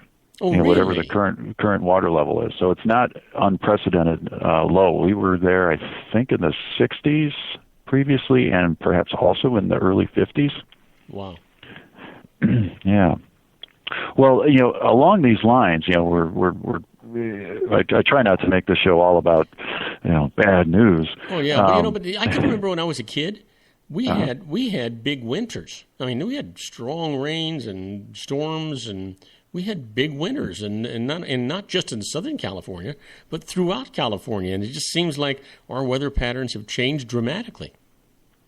And I'm wondering if you're right, because the last really strong winter I remember was 97 and 98, which at this point was many years ago.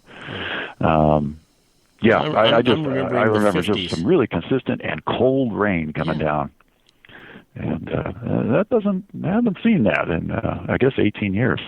Yeah, well, I'm thinking back to the 50s and 60s. Yeah. Of course, not all of us can think back that far. I understand. Yeah. One of the challenges I've always had for kind of being well attuned to California is I always leave for a week at Christmas time, and invariably when I would come back, people would tell me, "Oh, you missed all the rain. It was raining cats and dogs and whatever." And it's like, "Oh, you're kidding." would have loved to be here. Well, I'm sitting here anxiously anticipating a cold winter so I can put fires in my 4 fireplaces. Yeah, that's a nice thing to be able to do, and with good reason. If it's cold out, you want to have a good fire in there. Yeah.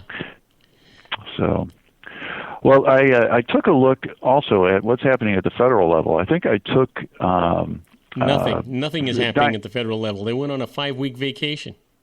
Yeah. So they're vacationing now, but on their way out the door, Dianne Feinstein had proposed a California Emergency Drought Relief Act that was co-sponsored by Barbara Boxer, and you had introduced this a couple of shows ago, and you had suggested that the feds might be trying to match some of the activity that we already have planned at the State Department of Water Resources, and you hit the nail on the head. That's exactly what Feinstein and Boxer are proposing.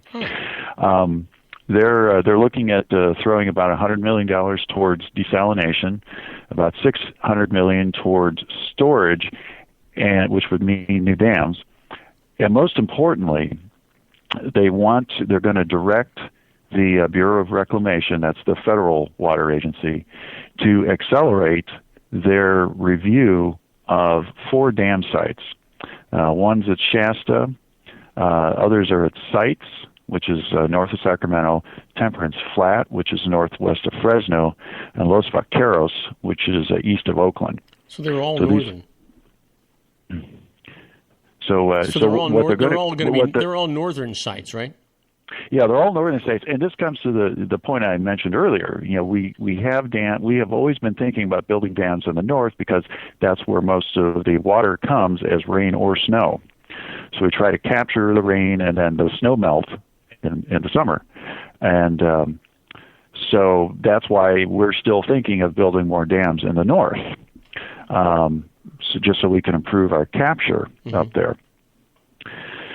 So one of the federal objectives is if they can kind of kick the Bureau of Reclamation to move faster, if they can finish approving these sites, then they get thrown in with our state-funded efforts to potentially build new dams. So that's kind of a key piece. It's perhaps not always apparent, to we average citizens. But yeah, if the feds can kind of finish their study and review process, then we can throw it in the hopper as a viable dam for us to build. So would it be unreasonable to say, well, you know what, we need dams up north, we need dams down south, and as the dams fill up north, why not have the runoff come down south into the other dams we have here and just multiply the amount of water that we can reserve? Yeah, exactly. I take it you're suggesting building some more dams in the south. Yes. Yeah, I think, if it turns out we really are having a new climate pattern where, when we have an El Nino, the real impact is we get more rain in the south, then we should be building more dams in the south. And I'll bet the folks up north would be happy to hear that because they always kind of grudgingly share their water with us. Yeah, they don't share it. They're forced to give it to us.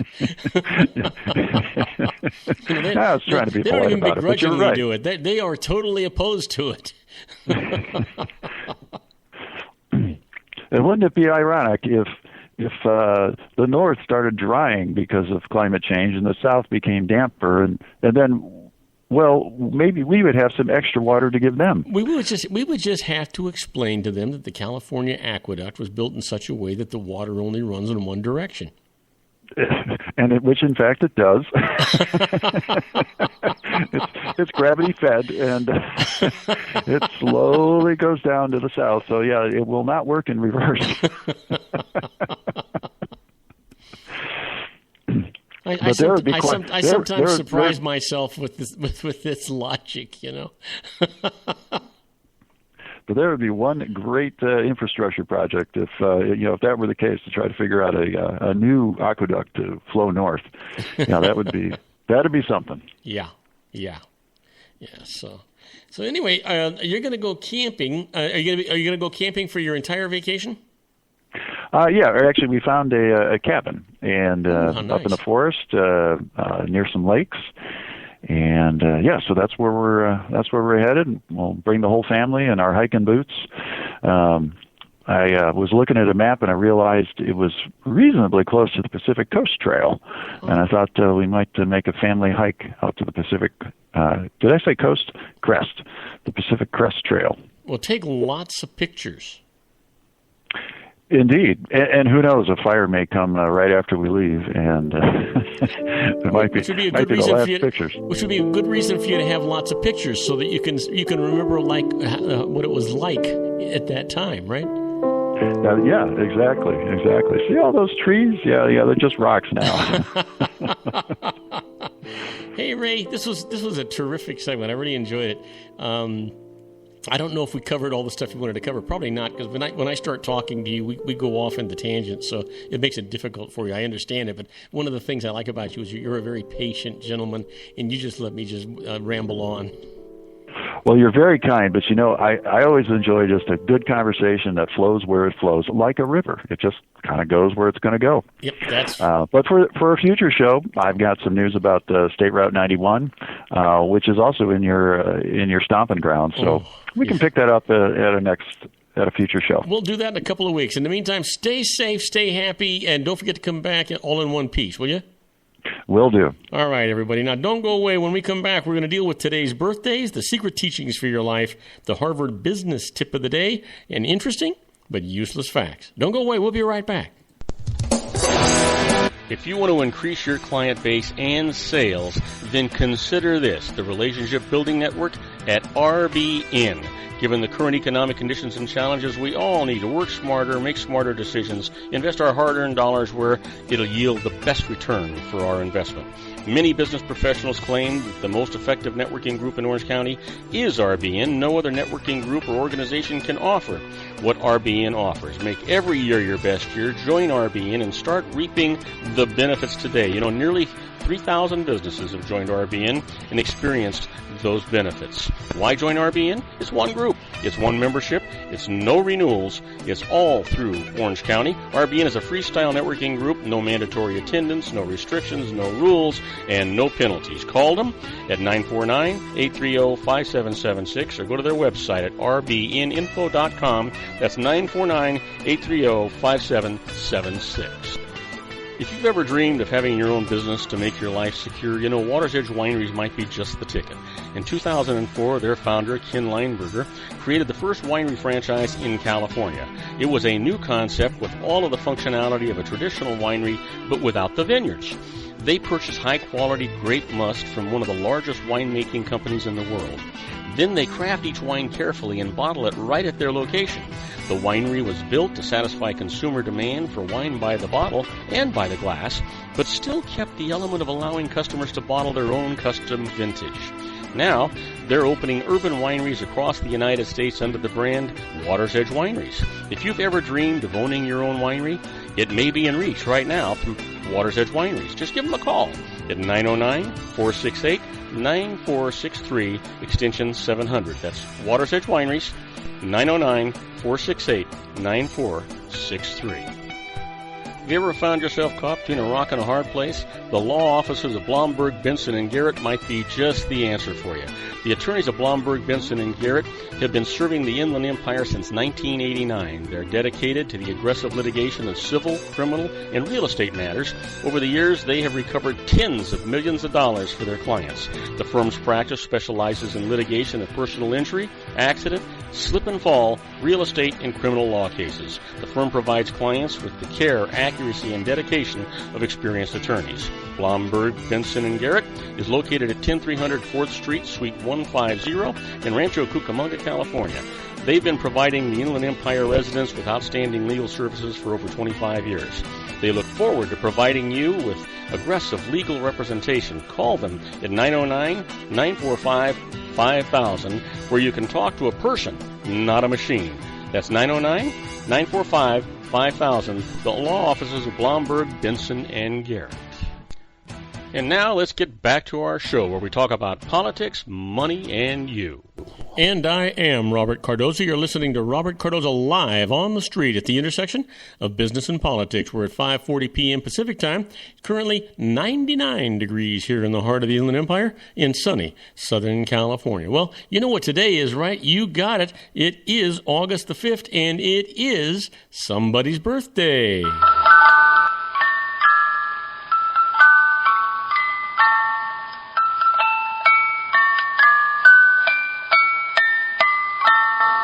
And you know what? This person was born in 1862, died in 1890.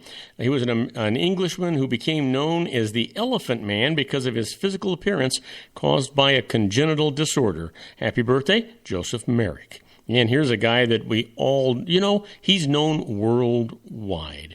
He was born in 1930, an American astronaut, and the very first person to set foot on the moon. Happy birthday, Neil Armstrong. And also, today in 1962, this man was born. He's a retired basketball player who spent most of his career with the New York Knicks as a starting center. Happy birthday, Patrick Ewing. And what happened today in history? Well, I can tell you.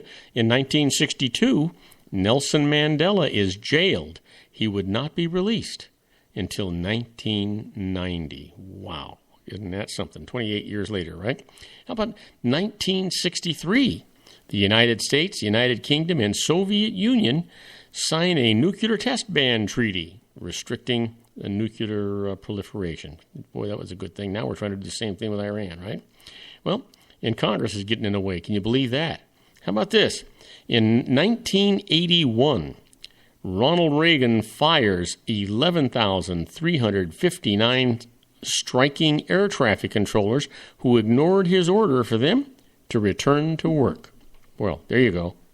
Saint Ronnie, you did the right thing, pal. Well, our quote for today comes from Pablo Picasso, and he says, "It is your work in life that is the ultimate seduction." Well, it is for some people. Well, and it should be for all, I guess. Well, let's talk about the secret daily teachings for your life. You've heard me talk about it all the time. It's actually a positive mental attitude we're dealing with here. And you know what? If you have a positive mental attitude, your life will be so much better for it. I'm telling you, I just keep telling you every day, you control your life. You control the outcome of every day. You control your moods and the things that happen to you and the successes that you have. You have got to have a positive mental attitude. That's what it's all about. Now, the teaching for today is to attract money. Focus on wealth. It is impossible to bring more money into your life when you focus on the lack of it. Give that some serious thought. These secret tips will start making more sense to you if you just start believing me that you need to have a positive mental attitude. That's just what it's all about, guys. That's just what it's all about. Well, it's time for our Harvard Business Tip of the Day. And the management tip today is avoid the pitfalls of emotions in email. Yeah. Listen, we all struggle with how to communicate emotion over email. Without normal cues like tone of voice or facial expressions, miscommunication can happen easily. These recommendations might be able to help you. People overestimate their ability to convey emotions in email. The simplest way to avoid confusion is to explicitly state the emotion you want to relay. For example, I'm very happy with this, or I'm confused. Also, people also read and interpret emotions differently. Prevent misunderstandings by imagining how your email will sound to the recipient. You ever give that some thought? How about this? We try to trust those who act like us, mimicking the style of the person you're emailing, whether through emotions, exclamation, points, or slang, can help you come across the way you intend. If you just try to emulate the person that you're talking to, sometimes they understand that written word better. And then finally, it's easy to appear fake or disingenuous over email. Sometimes making an intentional typo can help you seem warmer and more authentic, especially when you're in a position of power. Well, you know what? I do plenty of typos, but they're not they're not intentional. I'll give you that one anyway.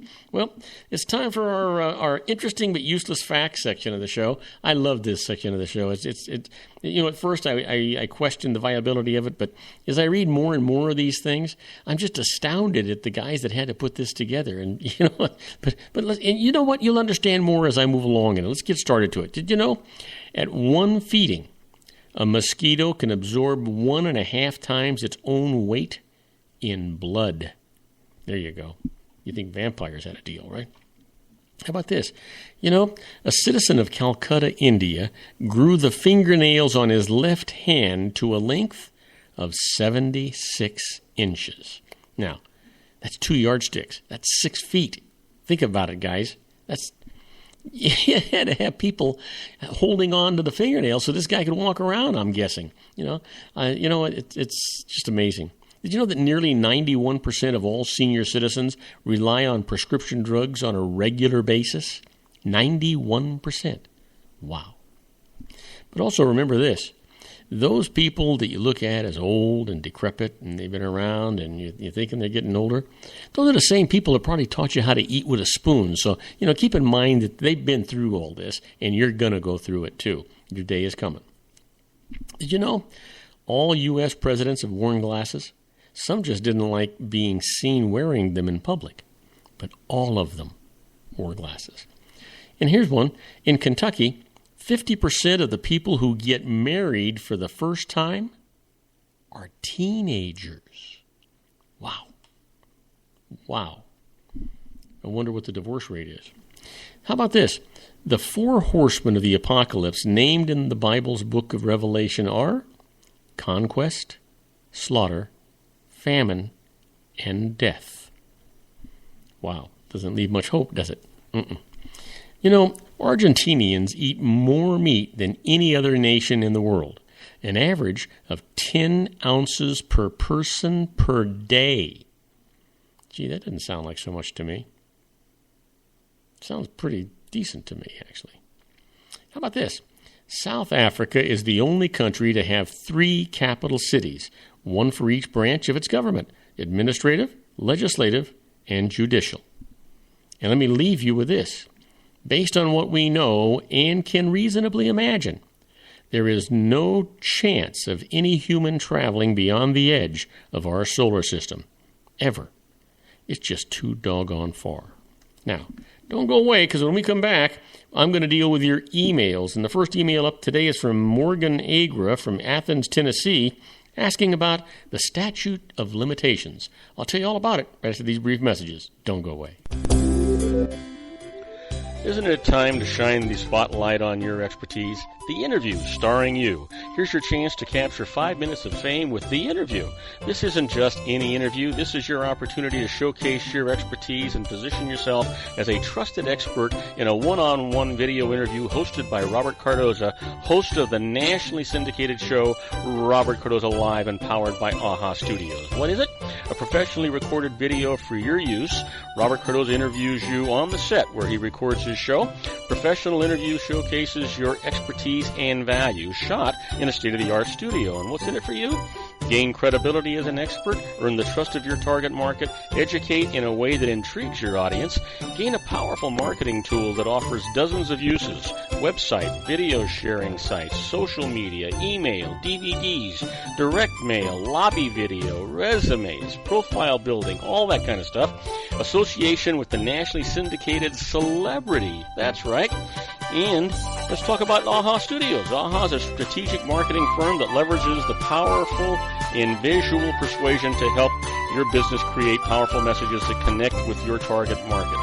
AHA ventures way beyond strategy, delivering the marketing collateral you need to start driving a new business through your doors. AHA has a full-service, in-house, state-of-the-art production studio to bring your messages to life using video. Discover how to make The Interview work for you. Call 949-831-2222. That's 949-831-2222. AHA Image Studios, Incorporated. Dr. Stephen Tidwell, Gentle Family Dentistry in a caring, personalized environment. Here at Dr. Tidwell's office, we are dedicated to helping you keep your teeth healthy. We are a state-of-the-art dental practice that still believes in traditional values, such as excellent customer service and individual attention.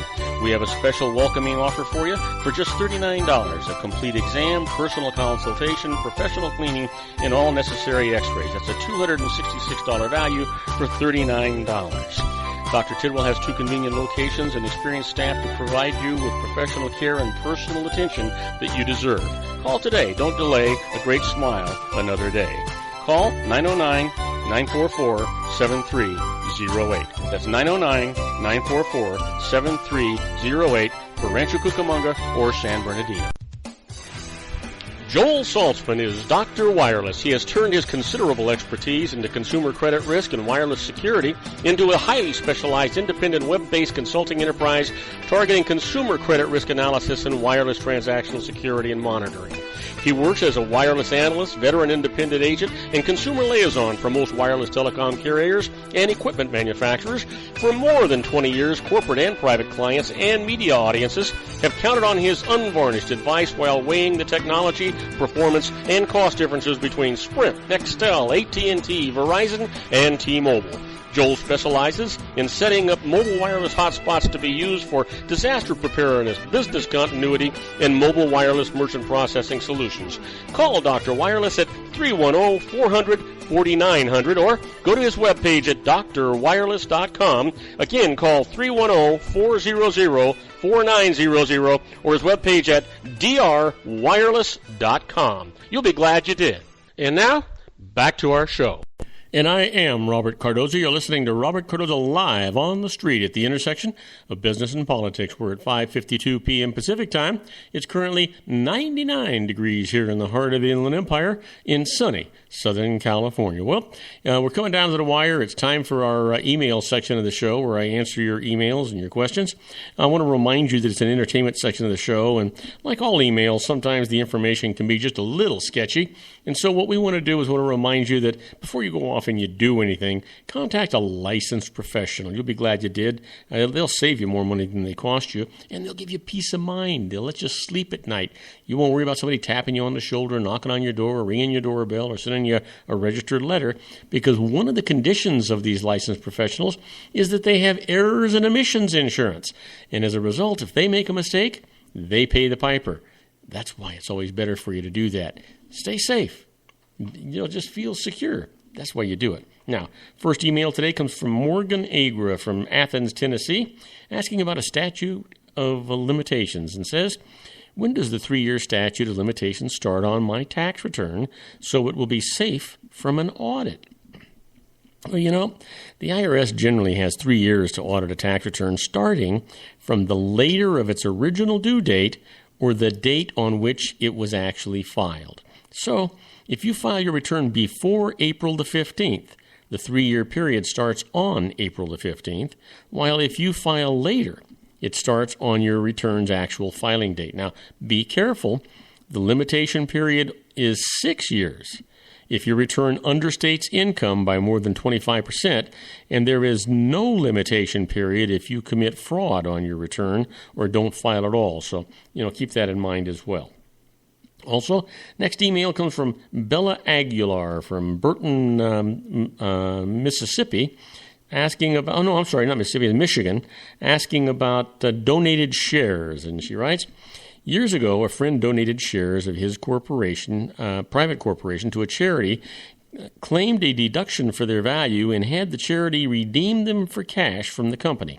So he got a deduction for the stock that he donated. Now I'm in a position to do the same thing. Is it still legal?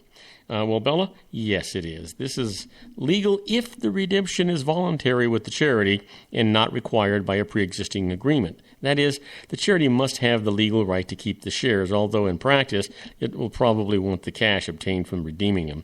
Tax-wise, the deal is not as favorable as it once was. Lower top tax personal tax rates mean the charity deduction saves less tax. And today's low 15% capital gains tax rate offers more after-tax cash from selling the shares. But this is still a valid way to help a charity if that's what you want to do. Next email comes from Catherine Areza from Palos Verdes, California, asking about a vacant rental, and writes, I own a house that I rent out. The family that rented it moved out before their lease was up. I couldn't rent the house quickly, so it was vacant for several months. Can I deduct my lost rental income? Unfortunately, Catherine, the answer to your question is no, you can't do that.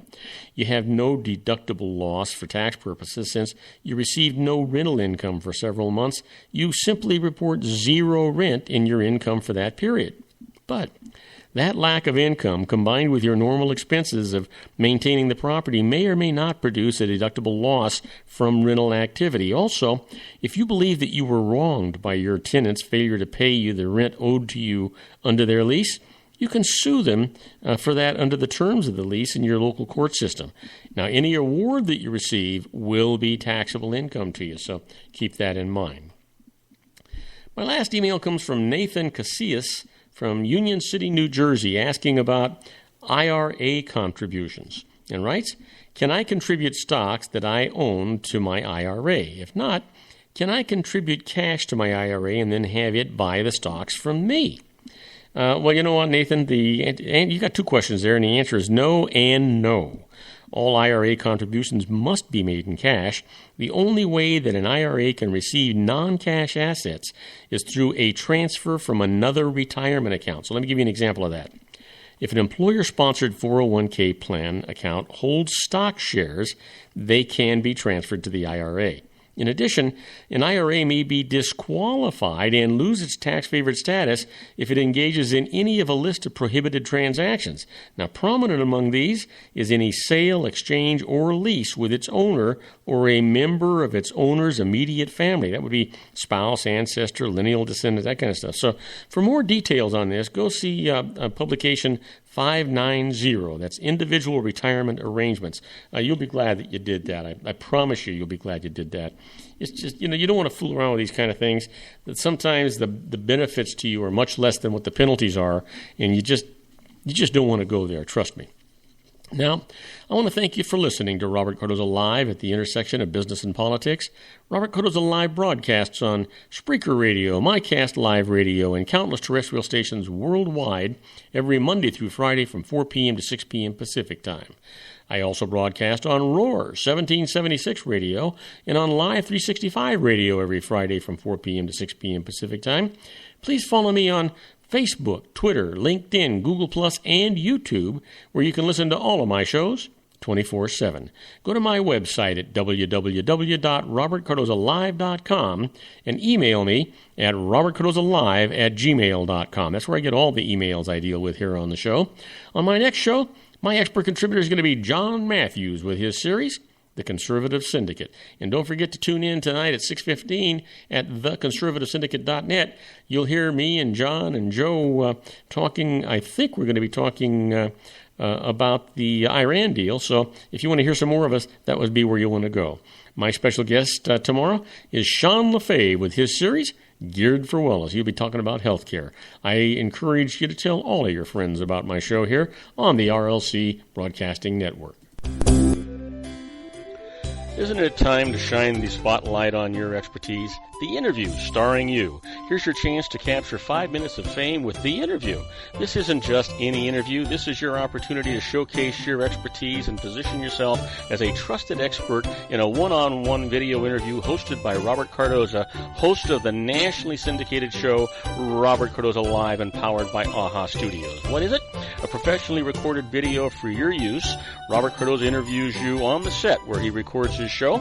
Professional interview showcases your expertise and value, shot in a state-of-the-art studio. That's our show for today. Beginning today, treat everyone you meet as if they were going to be dead by midnight. Extend them all the care, kindness, and understanding that you can muster. Your life will never be the same again. So many of our dreams at first seem impossible, then they seem improbable, and then, when we summon the will, they soon become inevitable. You know, the real secret of happiness is to make others believe that they're the cause of it. Robert Cardoza Live is brought to you by blogtalkradio.com every Monday through Friday from 4 p.m. to 6 p.m. Pacific Time. Now, go out and make it a great day. Your host has been Robert Cardoza, the technical advisor, Matchstick Digital, and your executive producer, also Robert Cardoza. Okay, everybody, that's a wrap. I hope you enjoyed today's show as much as I enjoyed producing it for you. Don't forget to join me again tomorrow at 4 p.m. for another installment of Robert Cardoza Live on the Street at the intersection of business and politics. In the meantime, stay safe, stay happy, be good, and good night, everybody.